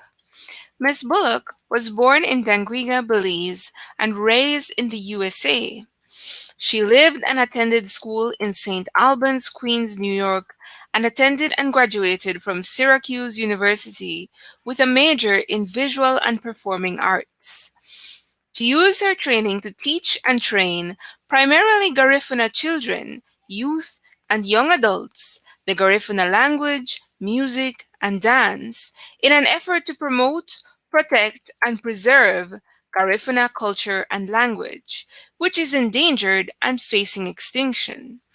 Miss Eleanor feels compelled to share her knowledge, including her gifts and talents, and to teach the Garifuna language, particularly to the Garifuna children, youth, and young adults, because they may learn their culture and continue to uphold, promote, and protect, preserve, and pass it down from generation to generation. In addition to teaching and training Garifuna children, youth, and young adults, she is willing to teach and train anyone who is interested in learning the Garifuna culture and language. Unfortunately, Miss Eleanor Castillo Bullock could not be here today to present her work due to health reasons. Nevertheless, I'll be telling you a little bit about what her presentation would have been about, so that you can learn a little bit about the work that she has been doing for the Garinagu community. Through her initiative of preserving Garinagu culture, Miss Eleanor created an organization called GAME International Inc., which stands for Garifuna Arts, Medicine, Agriculture, and Education. She would have presented a brief description of her organization, GAME International Inc., and a little bit about what they are about, their mission, vision, and goals, as well as sharing on some projects they are working on at this time. Her position and role in GAME, as well as the GAME Endangered Garifuna Language Retrieval Program project and the Garifuna Drama project that she is also working on at this time, and her plan for future work. Miss Eleanor would have presented and shown videos of the Habinaha Garinagu Performing Arts Program that she co created, and she would have described its purpose and why the program is needed and required today. We wish Miss Eleanor a speedy recovery here at Heritage Education Network Belize, and we hope that we will be able to bring her presentation to life sometime in the future. Up next, we have a presentation by Miss Adela Pederson Vallejos.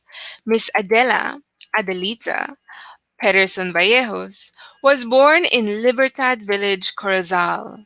Miss Adelita is a retired nurse and the past clinical director of the Jacobs Rehabilitation Farm Center in Pachacan Village, where she volunteered as a nurse for 2.5 years. Miss Adelita has a long history of service and volunteerism in guidance, counseling, and adult education at the Community Restore Center in Corozal Town and the Hope and Faith Al-Anon Family Support Group in Corozal. She is currently the president of Toon Masehualoon NGO, which means We Are Maya. Its bold vision is to rescue and promote the Yucatec Maya language, culture, spirituality, and traditions in northern Belize. The ultimate objective is to instill the pride of being a Yucatec Maya in Belize. She's very active with the Corozal Local Tourism Committee and the Belize Tourism Industry Association Corozal Chapter. Her latest endeavor is to share with all world travelers the beauty and splendor of Belize, with her Belize based corporation named Rum Punch Belize Tours Limited and Maya Wedding Destinations. Miss Adelita is living the dream of retirement in her hometown and has found out that life is rewarding when it is fueled by service to others. Ladies and gentlemen, Miss Adela Pederson Vallejos on the Toon Masehualoon NGO in northern Belize.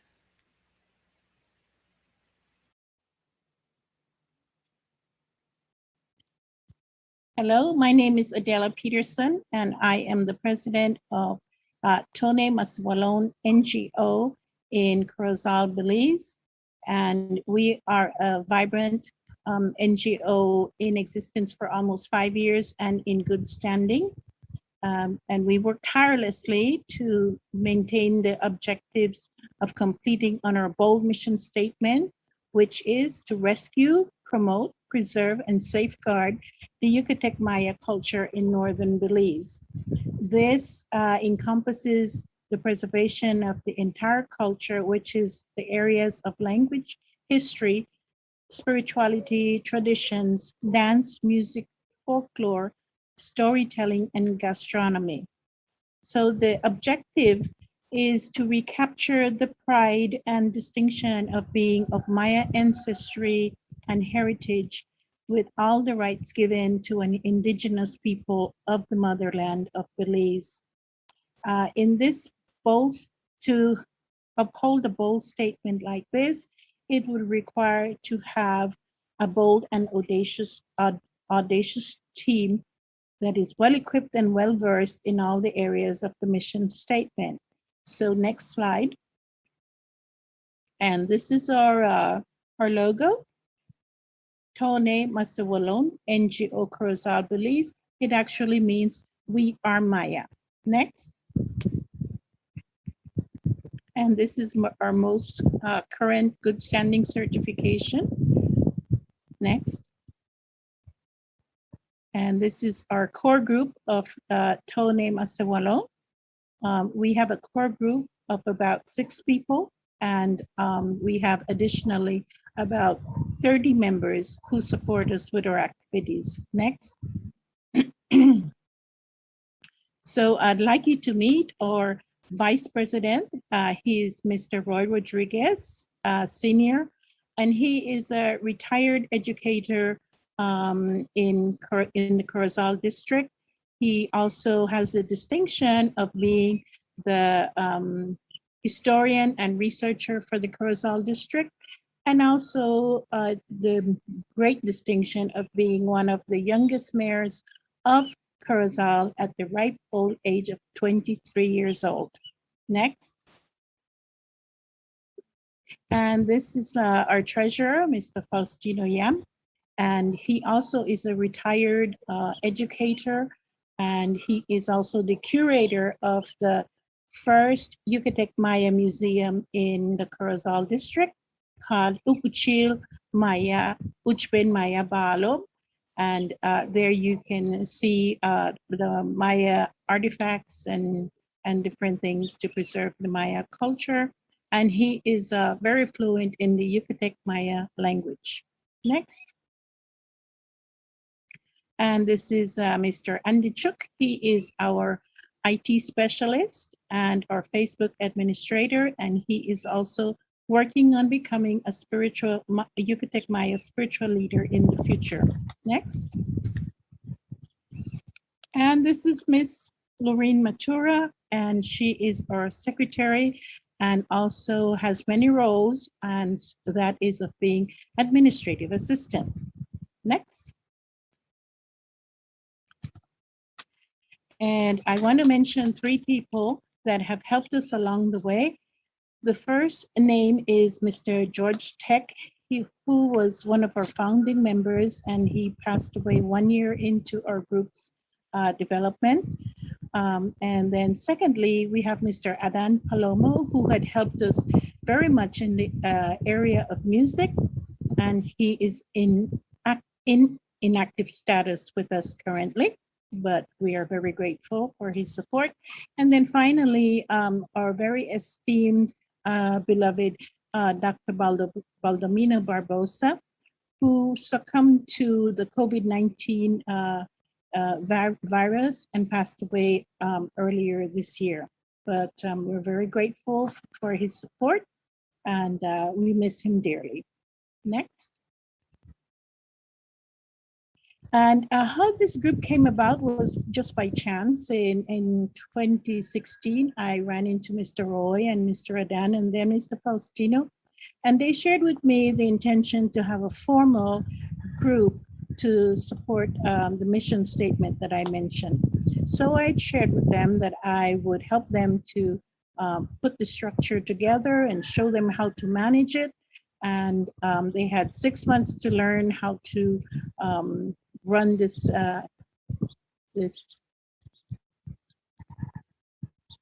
NGO as it should be, and because I was planning to return to the US, but that has been almost 5 years now, and so the group is still together, and as I mentioned, we are very vibrant and active and working our mission statement. Next. And so to have success on the mission statement, one of the first things we did is we went to our neighbors in Chetumal.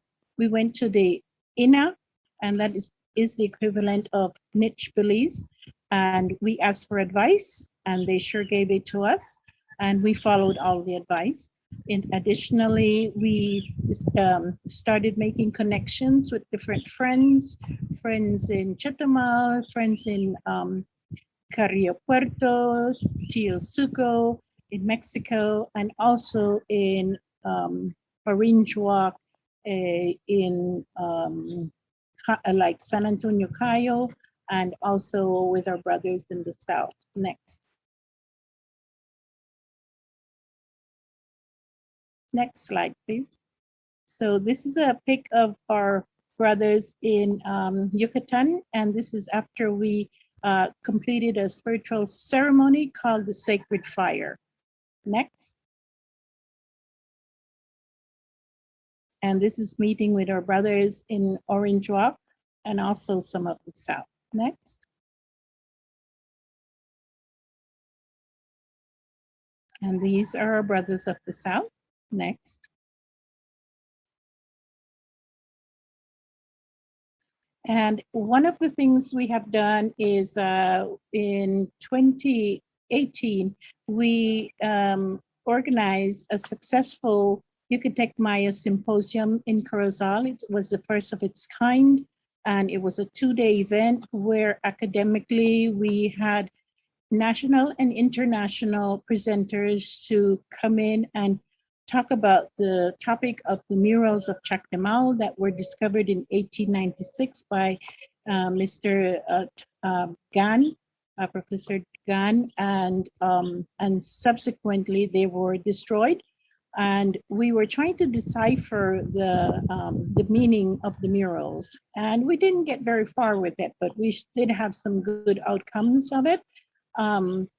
And the most important thing was to bring awareness of the murals, to know that if the murals were not destroyed after Mr. Gan discovered it, that they would have been the number 4 mural to exist in the Maya world. So effectively, we had a national treasure, and now we don't, which is a travesty for the Belizean people. Next. And that's the mural of Chactamal. Next. And so in that event, we wanted to give people a full experience of what the Maya life was like. So we brought in a lot of Maya traditional foods. Next. And everyone got to experience a real Maya ball game. So this is the Pok ball game or group. Next. And people got to witness seeing head smack, which is the presentation of the newborn infant into the community. Next. And they also got to experience seeing Maya wedding reenactment, which is the reenactment of the wedding between Gonzalo Guerrero and Princess Sasilha at the Chactamal Temple in 15th century. And this reenactment was followed by a real and legal wedding after, and I'm happy to report that the offspring of that real wedding was just born about 3 weeks ago. So we have a real success story. Next. So the other things that we did is we attended many forums, expeditions, and the last one we attended was in the spring of 2020. We went to the UNESCO International Conference in Mexico City, and this was a conference based on languages that are in peril of extinction. Next. And then also we went ahead and started teaching the Maya language to preserve the language. So we started giving Maya language classes to adults and to children. Next. And we also learned and became well-versed on the spirituality of the Maya, which is very important to us. Next. And here we are teaching at the Sixth Farm School in San Roman, Corozal, Belize. Next. And of course, as I say, we would take the opportunity to go to any forums that they invited us. So here we are at Corozal Central Park, teaching the various schools and groups that came by. Next. And we also work with our group in Shaibe, and this is our area of promotion and preservation of the culture. So this is the Hatsuts dance group, and these little Maya children are learning the Maya language, and they do the Maya dancing, and they are the only small group in Corozal district that knows how to sing the Yucatec, the Belize national anthem in Yucatec Maya. Next. And this is the dance group Sakpakal from Cristo Rey. So together we work to preserve the dance area of the Yucatec Maya culture. Next.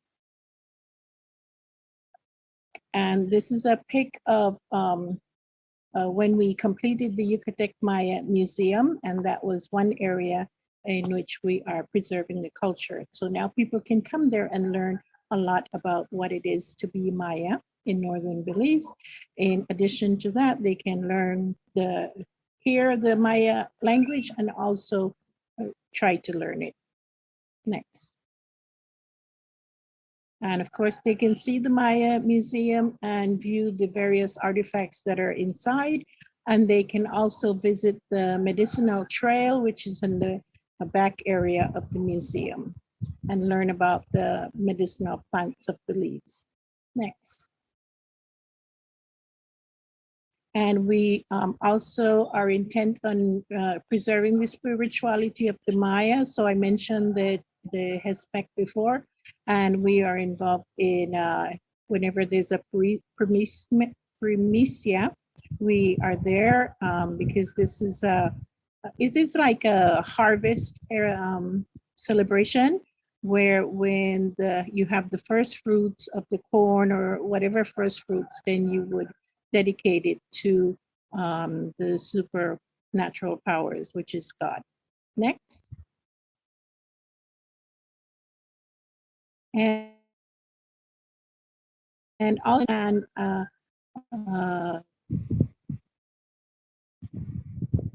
to have reverence and to be aware of nature and the importance of safeguarding nature, we, three of the members of Tony Masehualoon are also directors of another NGO in Corozal in the district of Shaibe called the Belize Gateway Trust Foundation. And this is a place where you can come and experience nature and see the beauty and tranquility of nature and learn how to respect it and preserve it. On this site, there's also an intact Maya mound. There's two native tree trails of Belize. So there's a lot to see there, including very beautiful exotic birds. Next. And this is one of the 5 sculpture gardens that are on the Belize Gateway Trust Foundation land. And this little sculpture is called Mother Earth. And it's a stone sculpture, and her hair is made of fever grass, which is native to Belize. And as I believe I mentioned that this is on 30 acres of land, which is example of what a mature eco conservation and reforestation project looks like. Next. And this is the beautiful temple of Chactamal that holds many beautiful teachings for the Yucatec Maya. This temple was erected in 1200 BC. And this is where there was the first Maya wedding with a Spanish and a Maya.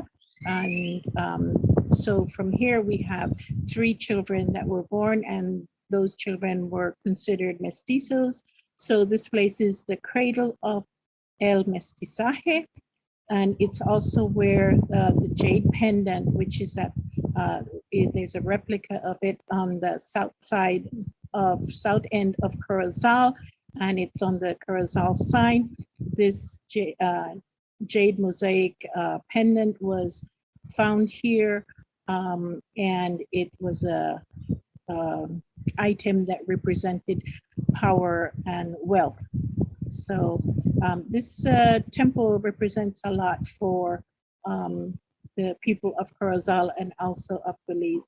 For us, it means so much more because we know that it's the place of our ancestors, and our ancestors had so much wisdom and wealth and knowledge that they have tried to pass down to us. And so, as members of Tone Masehualoon, we are here to extract that knowledge and pass it on to the next generation and the other generations to follow. We also know that there is a critical thread and time is against us because of this COVID-19 pandemic. We have lost several of our elderly teachers. And so it's important that we continue to work feverishly to continue to make well in our mission statement. Next. And so this is a view of our beautiful Corozal Bay with the mosaic replica of the jade pendant that was discovered there at Chactemal Maya Temple, Sacred Maya Temple. Next. And this is a original or initial picture of a grouping that we had in Cristo Rey of the people who intended to have this Yucatec Maya group become a reality. And in the front of this picture, you see the elderly ladies, and two of them have left us, and a few of the people in the back have also left. But one of the ladies passed away at 106 and the other at 104. These elderly are the people that have the wealth that we desire to have. So this is a very precious picture to us. And it just gives us that urgency that we must continue to keep the pride of our ancestry in our hearts and continue to work, and also to support each other as we work along the way. Next. And that is my presentation by Adela Pederson Vallejo. Thank you for listening to the presentation, and I hope you enjoyed it and learned some things from it. Thank you.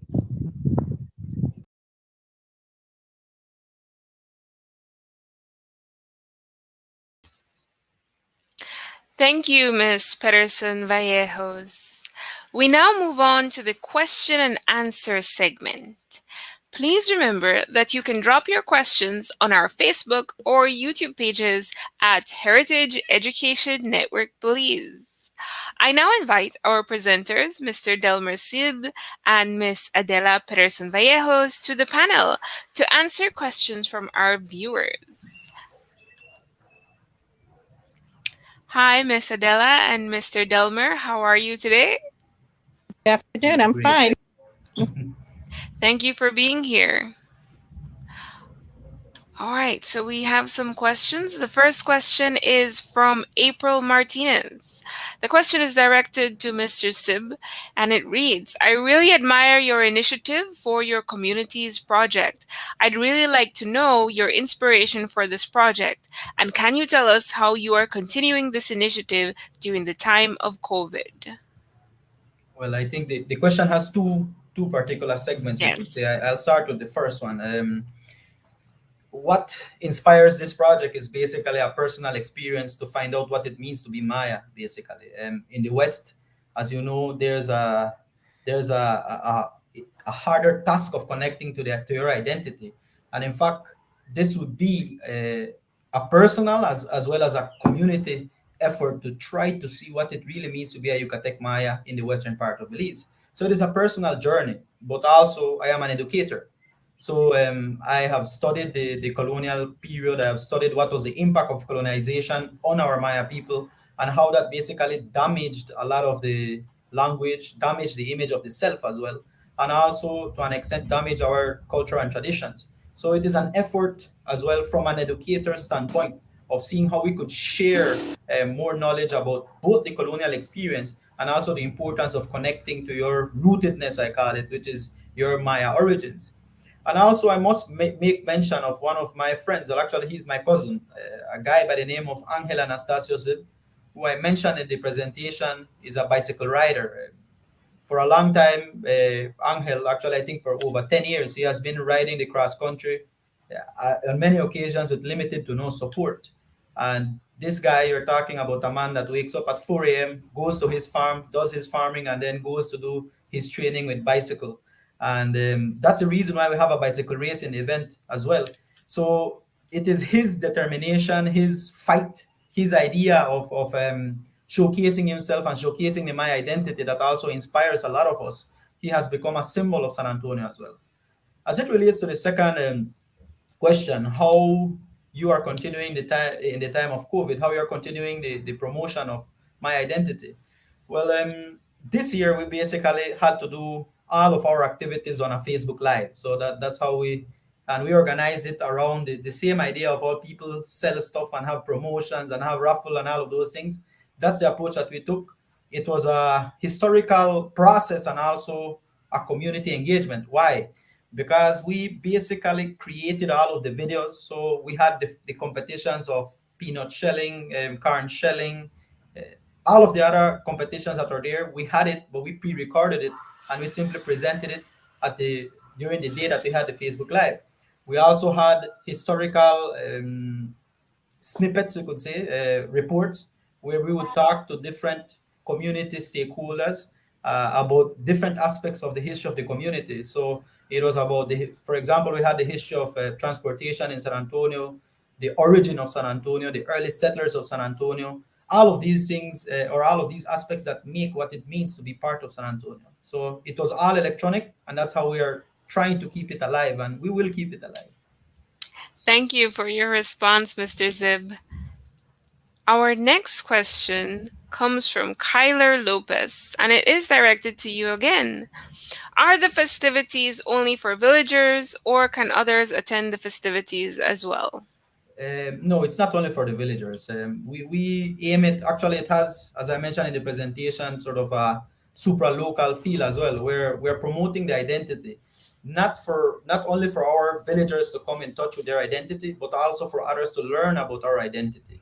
And this process takes also engaging with other cultures in Belize or other people from other places in Belize, but also engaging and making relations with other Maya people from Belize itself. For example, we have made a connection with Miss Adela, with Tone Masehualoon as well. There was a cooperation at one point. There was also a cooperation with Miss Felicita Cantun and her efforts. So it's about engaging people. It's about bringing people to discuss. That's what's the most important part of this. It's not only about entertainment and about people coming to see and enjoy food, dances, the race, and so forth. But it's about people starting to question, why am I here? Why are they doing these things? And what is its importance? Thank you, Mr. Tzib, for those words. The next question is directed to Ms. Vallejos, and it runs along the similar lines of some of the questions being asked to Mr. Zib. And it reads, are these events still being practiced during the time of COVID-19? My question would be, what type of events? Are the traditional events, or I'm not sure exactly what. Yeah. Well, what are some of the events that are still being run during this time of COVID-19? Oops, it seems that we lost connection there for a little bit. Let's move on to another question while Ms. Vallejos tries to reconnect. So this question is directed to Mr. Zib, and it reads, out of curiosity, how did you come up with the event name? Well, that was quite a debate actually, with along with the other people. I would say I have two colleagues by the name of Misael Canto, who was initially in one of the groups, and he was very adamant about making it or giving it a feel for being young, also connecting to the young minds and bringing people in, making it attractive. But also we discussed about the continuity of having to say San Antonio in it, because for a long time, as I mentioned as well, the festivity of San Antonio was in place. In fact, there was a tradition of people going from village to village, and there were specific dates for celebrations in each village. So we wanted to, one, connect to the younger generation, and two, show that there is a continuity. In other words, when you think San Antonio Day, you're not thinking primarily only on the Catholic side, but you're also thinking on the cultural aspect of it. So that was how we came up with the day. The first day was a day in San Antonio. The second year and the years to come is another beautiful day in San Antonio. So to show continuity as well. Okay, thank you. Miss Vallejos, thank you for connecting back. We left off with the question on what are some of the activities still being hosted by Toon Masehualoon during this time of the COVID-19 pandemic. Okay, thanks. I encourage everyone to look us up on Tone Masehualoon Facebook page, and you will see that we are very active. And so the pandemic has not slowed us down. During the pandemic is when we inaugurated the first Yucatec Maya Museum, and we have also inaugurated the Hanal Yucatec Maya Cuisine establishment in Shaibe. That's so people can come and enjoy the Yucatec Maya foods. During that time, we also did what we call our food distribution program to the various families who were in need of supplies because of this era of COVID-19. We also continue to teach the children in Chaibe, the Yucatec Maya language, and we also focus on the dance. So as a matter of fact, we're going to get together in a little bit here to do another dance practice for dance people. So our work continues. We're not slowing down. That's excellent news. Our next question is also directed to you, and it says, you mentioned that your organization teaches the Yucatec Mayan language. Do you offer sessions for people that are not Yucatec Maya? Anyone can learn to speak Yucatec Maya language. If I learn to speak it, then anyone can, because for me, it's a second or a third language. I'm original of Maya descent, but I had to do my own footwork to learn the Yucatec Maya language. So we're always eager to teach anyone who wants to try. Thank you. Our next question is from Sharma, and it reads, hello, Mr. Zib. I really enjoyed your presentation on the Mayan festival in San Antonio. Is this festival held only in San Antonio, or are they planning on hosting it all over Belize? And Miss Adela, I've heard a lot about the Mayas, but I just learned about the tradition of introduction of a newborn into a community in your presentation. Do you know if that is only done within the Yucatec Maya or in the others, such as the Mopan or Kichi Maya? So it's direct. There's two questions here directed to each of you. So, Mr. Zib, can you talk about the San Antonio Day? Well, the San Antonio Day is done in San Antonio. It's a celebration to celebrate my identity in San Antonio itself. And I had mentioned before that almost each community, or at least Maya community, has their day. For example, San Jose Nuevo Palmar, they have 2 days to celebrate actually, and a lot of the Maya traditions are there. San Jose Socots have their celebration as well, and they also bring a lot of the Maya traditions in play, and also Benqueviejo del Carmen. So there are different communities having their different celebrations with the aim of promoting not only community but also Maya identity. So each community, I would say, organizes their own festivity. But in the case of COVID, as I had mentioned, we leave it open to everybody. So with a Facebook Live, basically it can go to actually internationally, anybody can watch it. But when it comes to having or hosting the celebration, it's primarily done in each village, and each village has their own set of organizers. Thank you, Mr. Zib. Miss Adela, can you speak to the introduction of a newborn into the community? Yes, that's the HESMEC. And then to answer the question, I don't really have the answer to the question.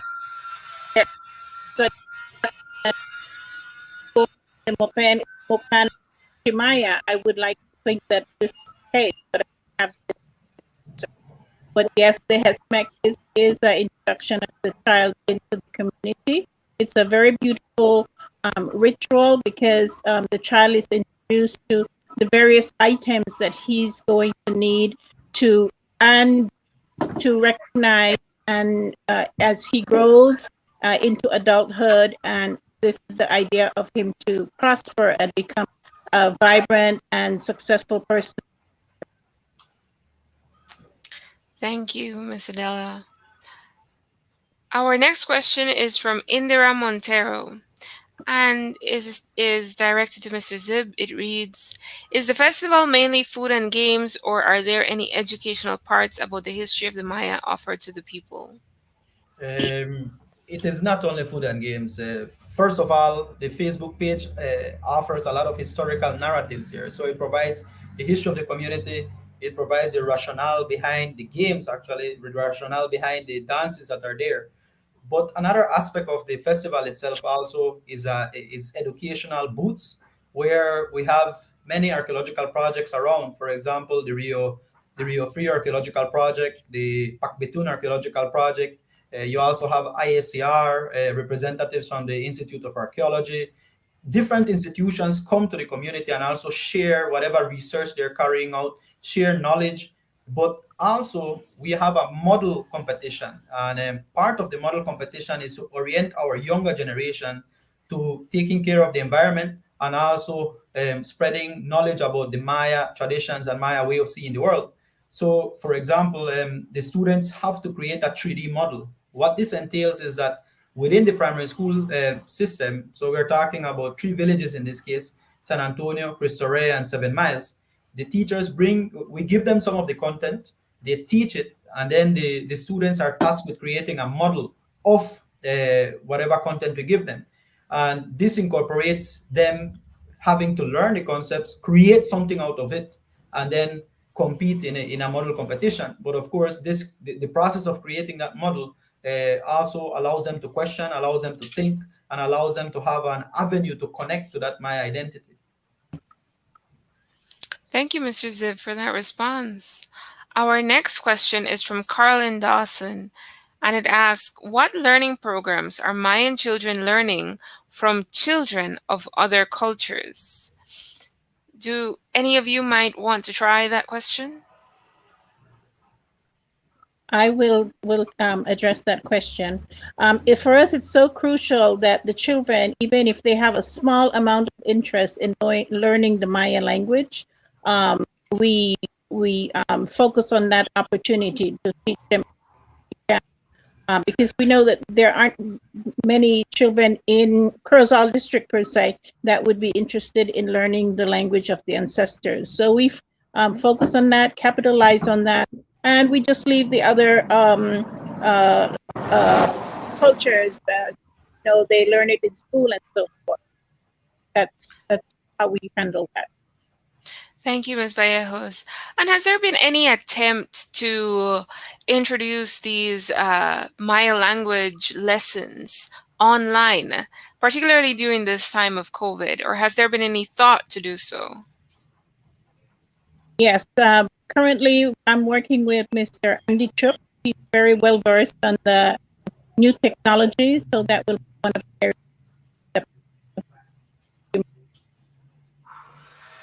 Okay, thank you. So we lost a little bit of connection there, but I understand that in essence you are working on it and it is something that will be coming soon. Right. Thank you. All right, do we have any other questions? Okay, we have one from Everett Foster. And this one is directed to Mr. Zib. Is there any traditional activity that has been discontinued from this festival? Yes, yes. As I mentioned, one of the controversies about bringing back the festivities is the fact that part of the community is open to it, but part of the community is also, a bit hesitant about one being involved or two even tolerating the idea of it. One of the festivities, for example, or one aspect of the festivity is the Maya sacred ceremony. Unfortunately, we have not been able to carry it out because of fear of a backlash to an extent. And I think that's a very real aspect that we are facing, but it also takes a process. So it's something that has been discontinued, but that we are aiming to bring back. But it goes step by step, right? And it's a process of openness and building and creating openness. Thank you, Mr. Zib. We have another question here from Angelina Escalante. And this one is directed to Miss Adela, but I think that both of you might be able to speak to this. It says, would you say that this pandemic has made it harder to raise awareness since people, or easier since people are on their electronics? I'll go first, Mr. Tzib.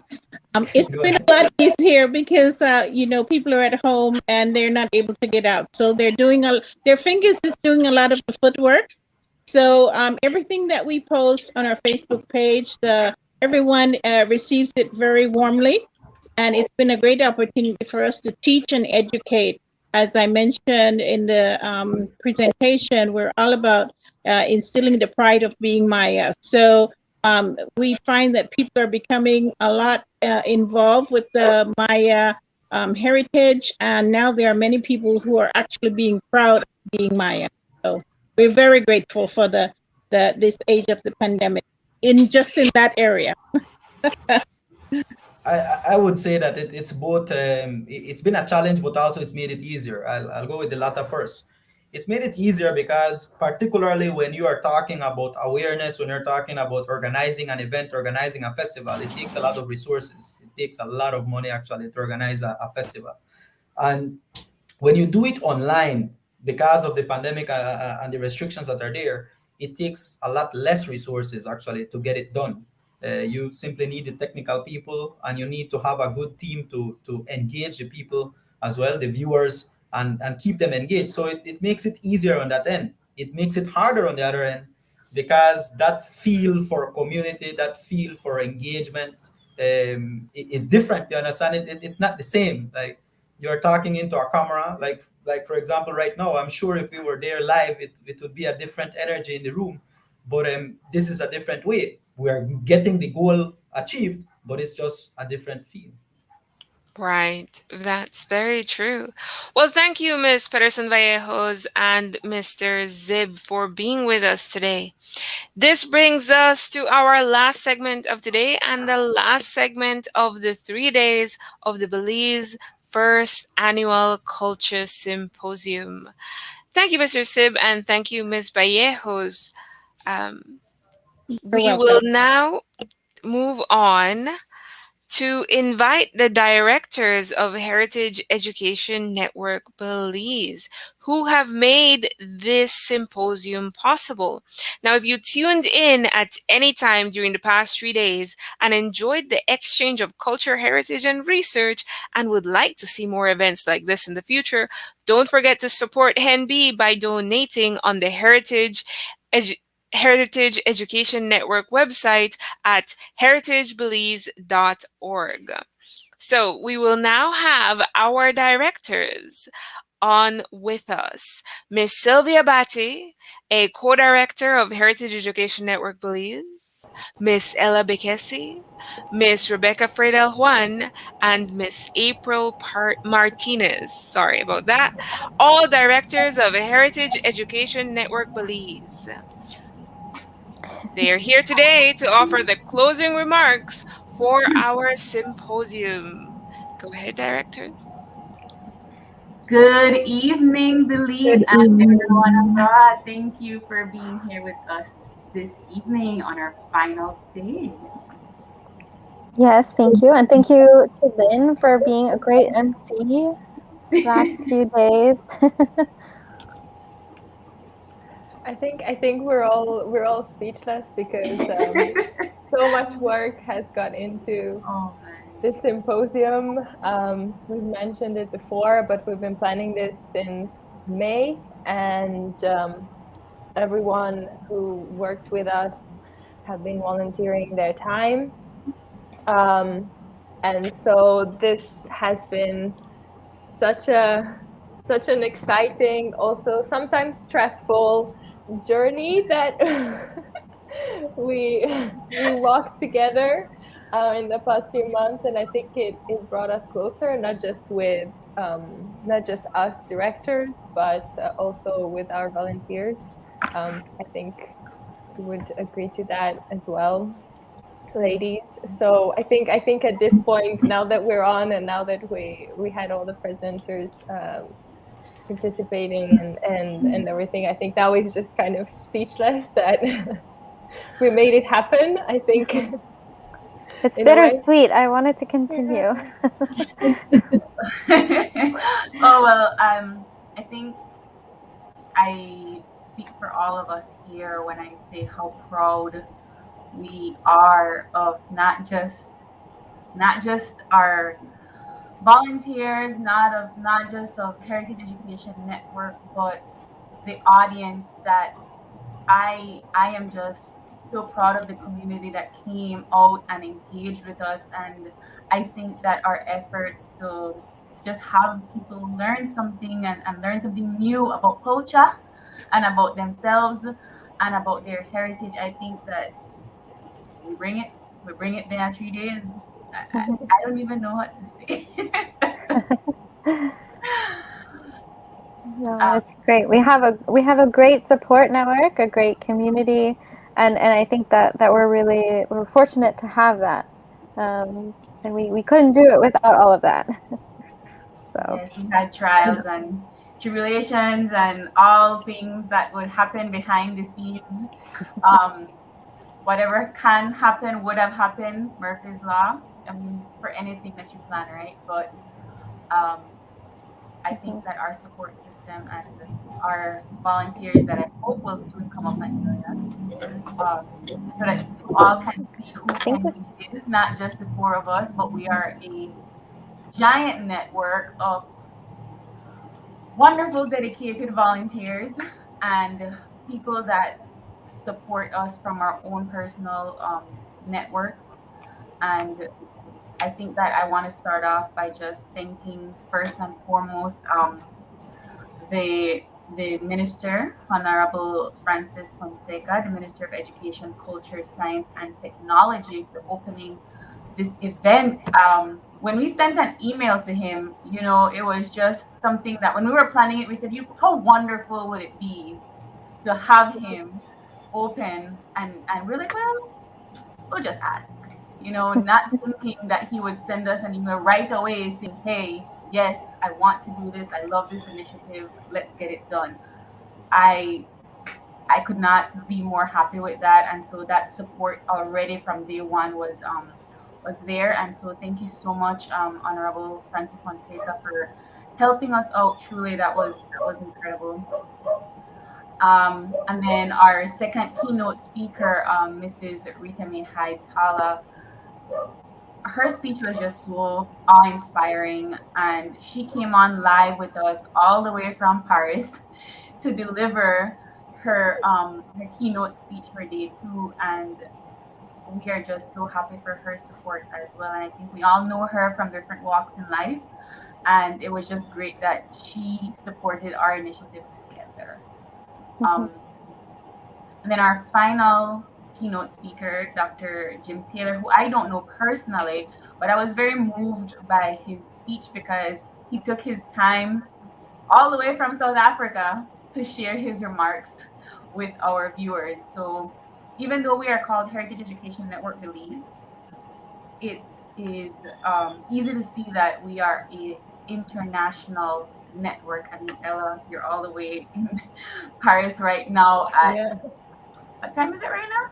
It's 11 p.m. Late. Yes, but we are truly grateful to have you be a part of our network, Ella, and the fact that I think you have made us international, because I was talking to somebody from one of our UNESCO projects, and he's like, I think this Heritage Education Network Symposium, it sounds very familiar. Kind of learned his name. I think it's Matthew. He's in Ireland, and he said that you sent him that message to come and support the symposium. And then I'm working with him at the UNESCO thing, not knowing that our networks are just intertwined with each other. Yeah. And it's just the funniest thing to see. So the connections that we have, I think, are rooted, and we have to top it off next year. Because I think it's important not to isolate ourselves from the rest of the world. And yes, our projects are about Belize, but we need to place Belize in the context of, in a global context in general, and how the country and the country's culture and the country's history relates to not just the countries in Belize's vicinity, but how Belize is viewed or positioned in a global context is very important. So we're definitely would definitely welcome an international audience. We welcome international presenters, like April said. So it was it was great to see Dr. Jim Taylor tuning in, who's been very supportive of us and following the Culture Symposium. And I'm hoping maybe he's following right now, although it's very late. So Yes. thank you.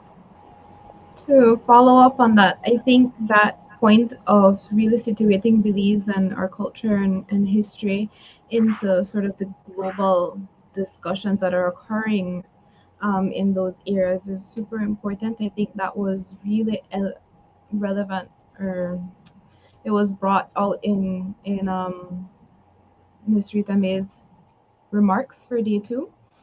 And her mention about the sustainable development goals and that how culture is really taking a forefront in those areas, and we're now having discussions about culture along with sustainability, climate preparedness, food security, education.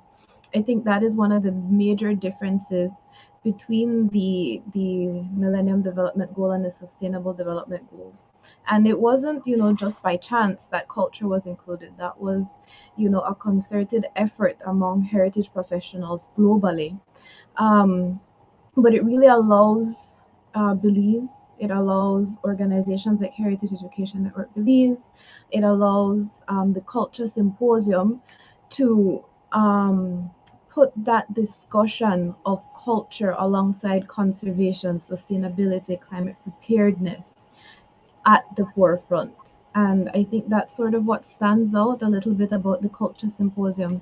The fact that we have culture being discussed from so many different angles, from so many different persons. You have researchers, both foreign and local. We have citizen scientists.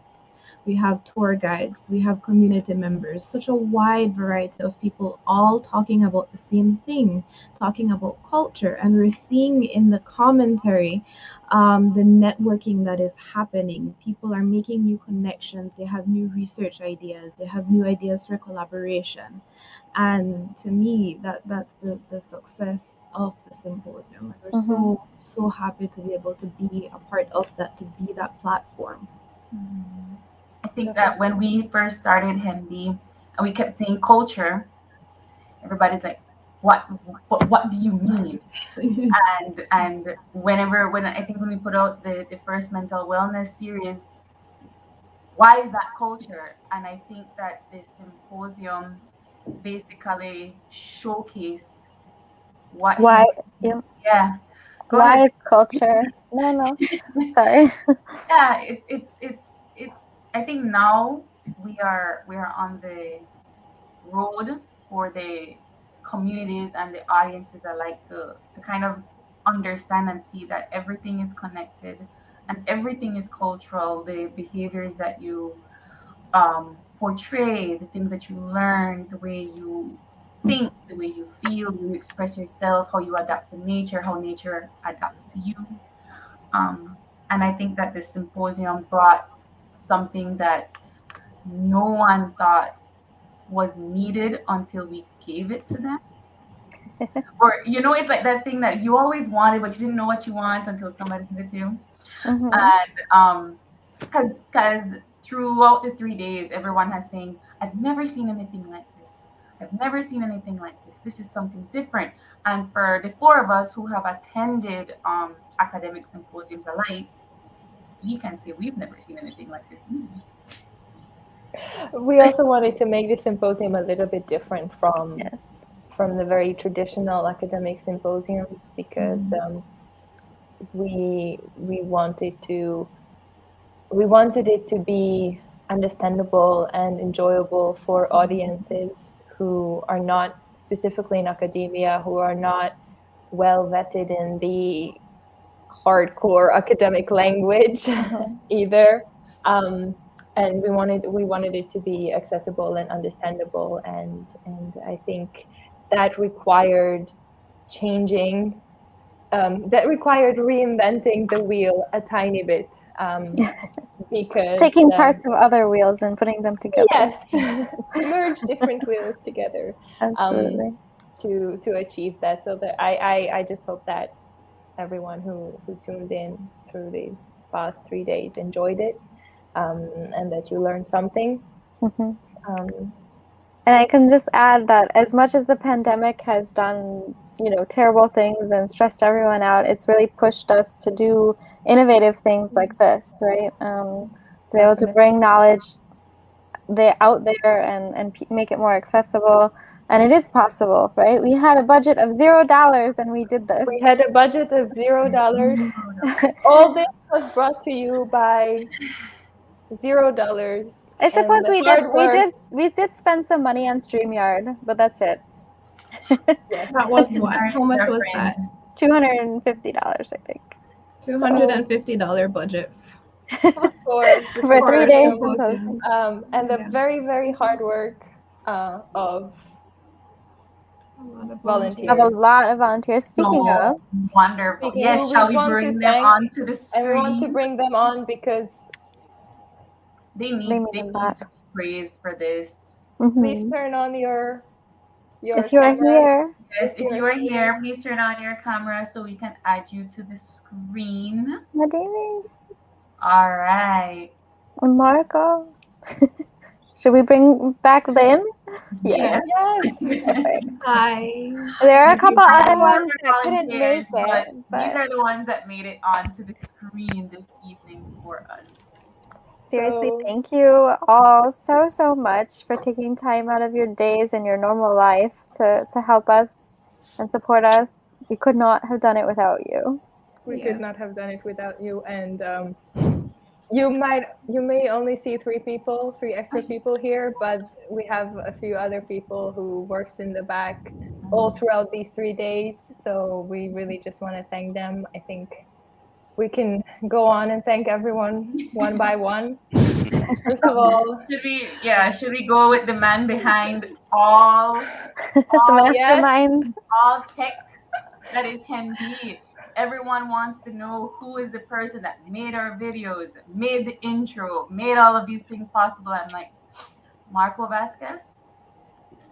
Hi guys. He's a fan of magic. He's our volunteer extraordinaire, and we have never met him before. Never. None of us have met Marco, and we rely on him so much for IT. Yeah. We met him It's great virtually. That's okay. Yeah. This organization has really inspired me to just push forward, even in my own personal life and professional life. So really have to give thanks to you guys. I think we have to thank you because honestly, yes, big clap for Marco, because I feel like we should have a rattle sound bigger because honestly, everyone who's watching, Marco has had sleepless nights to make sure that everything is all right. Yes. If we missed something, if we messed something up, it was always, Marco, please fix it. And Marco was there. Any Yesterday moment, when YouTube went up. Any Marco! moment, any minute of the day, Marco was on it. I'm on it. So really everything you see and everything, all the tech and everything was possible because Marco was with us since May, or since we started planning this event. So a huge thank you. And you also may know Marco because he's running our very successful, he's co-hosting our very successful mental health series, which was also Marco's idea.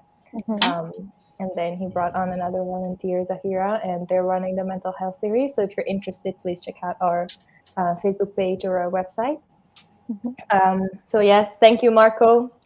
And no problem.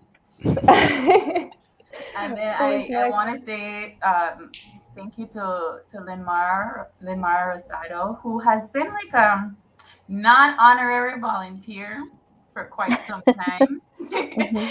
She's a friend and a co-worker of mine at the University of Belize, and everything that I would have to do with Henby, she would just be there and taking photos. And since we were promoting the symposium, I think in April or May, no, in May, taking all the videos, taking all the pictures, going with us to all of the all of the shows and taking our back-scene pictures. So she was working with us for a couple of weeks with the symposium, and then helping us with her wonderful moderation. Thank you so much for Thank you. scheduling and helping us put this together in such a wonderful, and everyone keeps saying organized, and we have to thank Lynn Let's Mara go with that.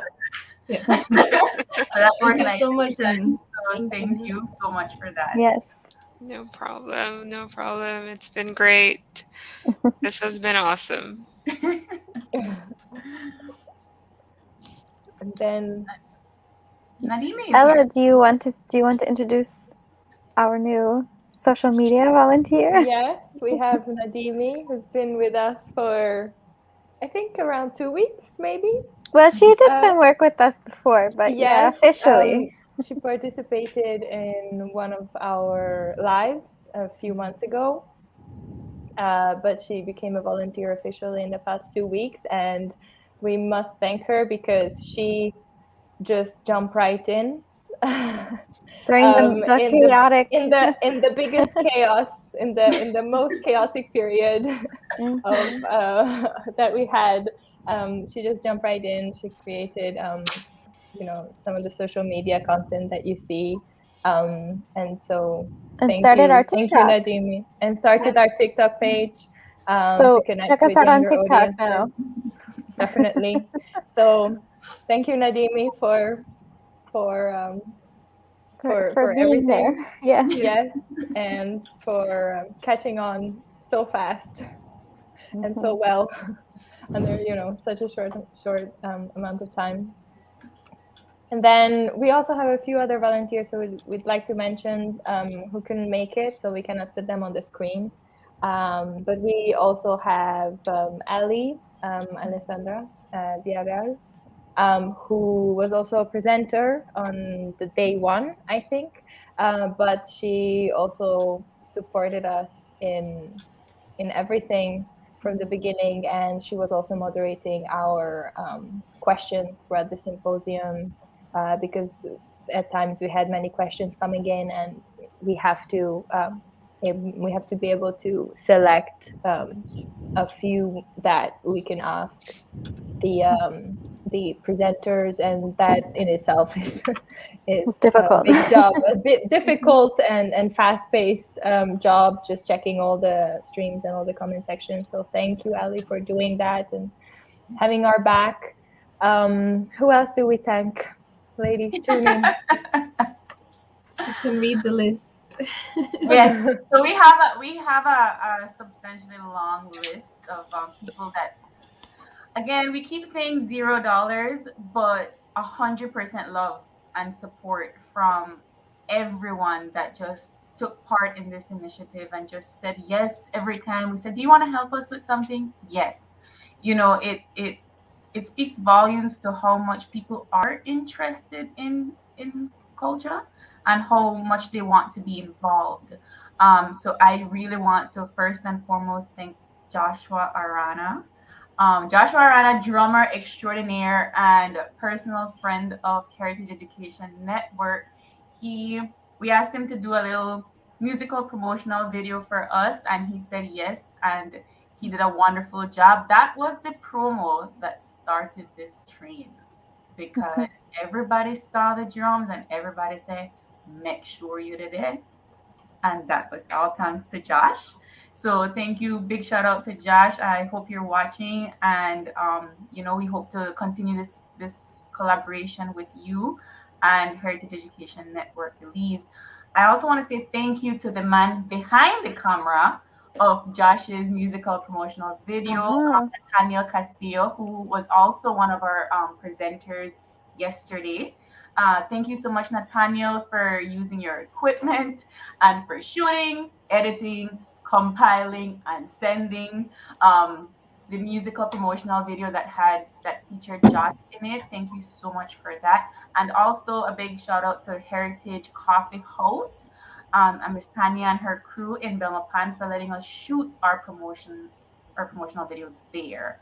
And I also want to thank Frank Zib as well, because he and Rebecca Friedel did a second promotional video for us, and he took his time and dedication in shooting that video for us. So guys, when I say 100% love from everyone that was a part of this, it was phenomenal, and I can't thank people enough for just being a part of this this wonderful symposium. So thank you guys so much.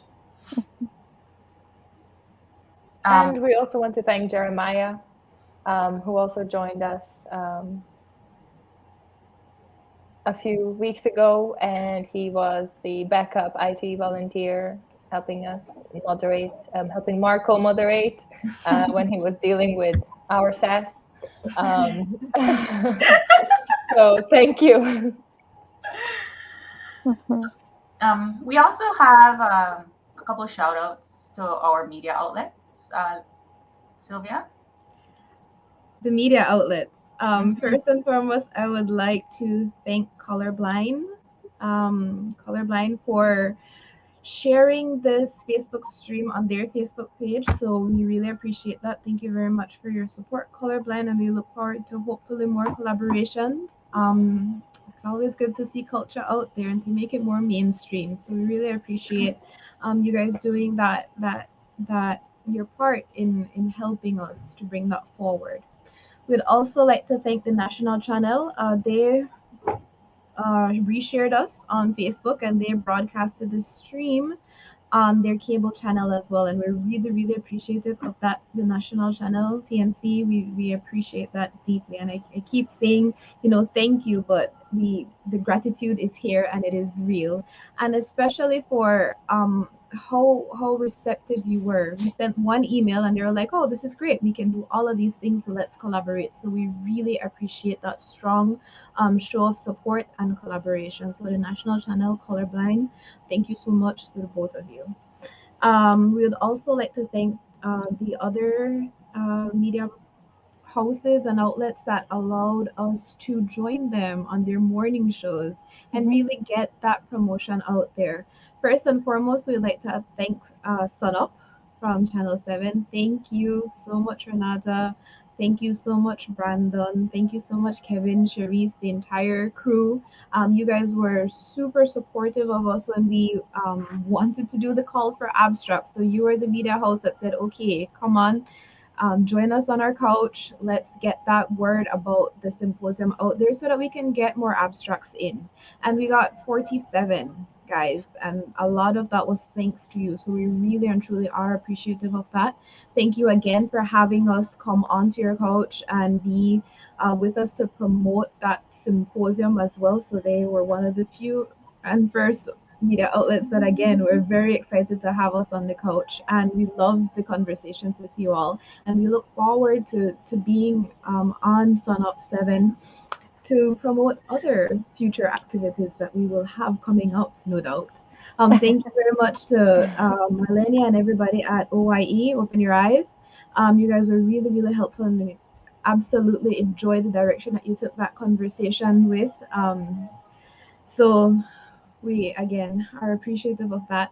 And Love FM, last but not least, thank you for having us on. Thank you for reaching out to us. Thank you for initiating conversations about future collaborations, future media appearances. So we do appreciate that. And you guys are such important partners to help us get the word out. I know we are on Facebook and social media. We're on our websites and YouTube and TikTok, but we cannot forget the important role that the media has to play in their different audiences. So we're very appreciative of that support, and we're appreciative of the importance that you place on culture. So thank you. I just want to also say thank you very much to those who have donated so far. We do have a few donations that came in the past couple weeks that are specifically related to the symposium, and so we really appreciate your support.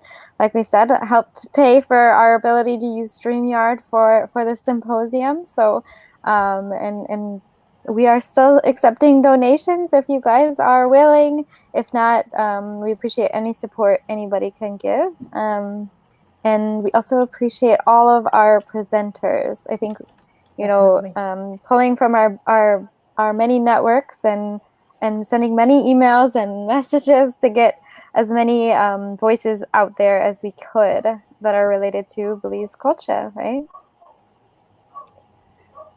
Yes, definitely. We wouldn't have been able to do any of this without our presenters who were very dedicated, because I think we also need to highlight that many people had a lot of internet issues or technological issues, and despite that, they were dedicated to learn or to find a way to either record their presentations with us, because we provided some help, or to somehow record their presentation and get it in, and make it to the Q&A session live.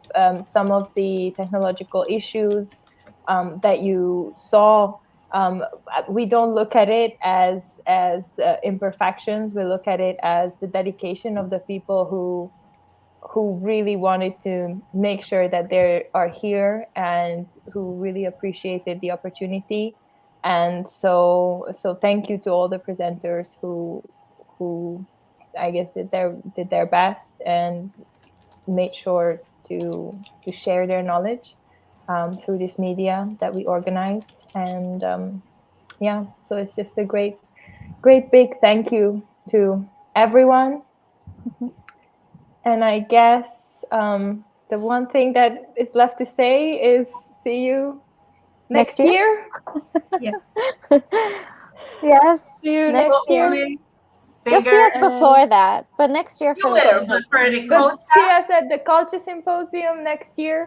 Second annual culture Second annual culture hopefully. symposium. So ladies, we said it, now we have to do it. We can do it. We did it We will now. do it.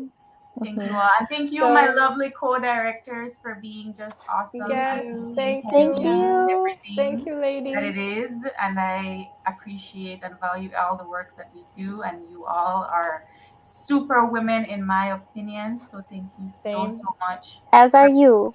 For part of this. And guys, at home and abroad, thank you for keeping up with languages, culture, heritage, and the arts. And we will see you all next year. Bye.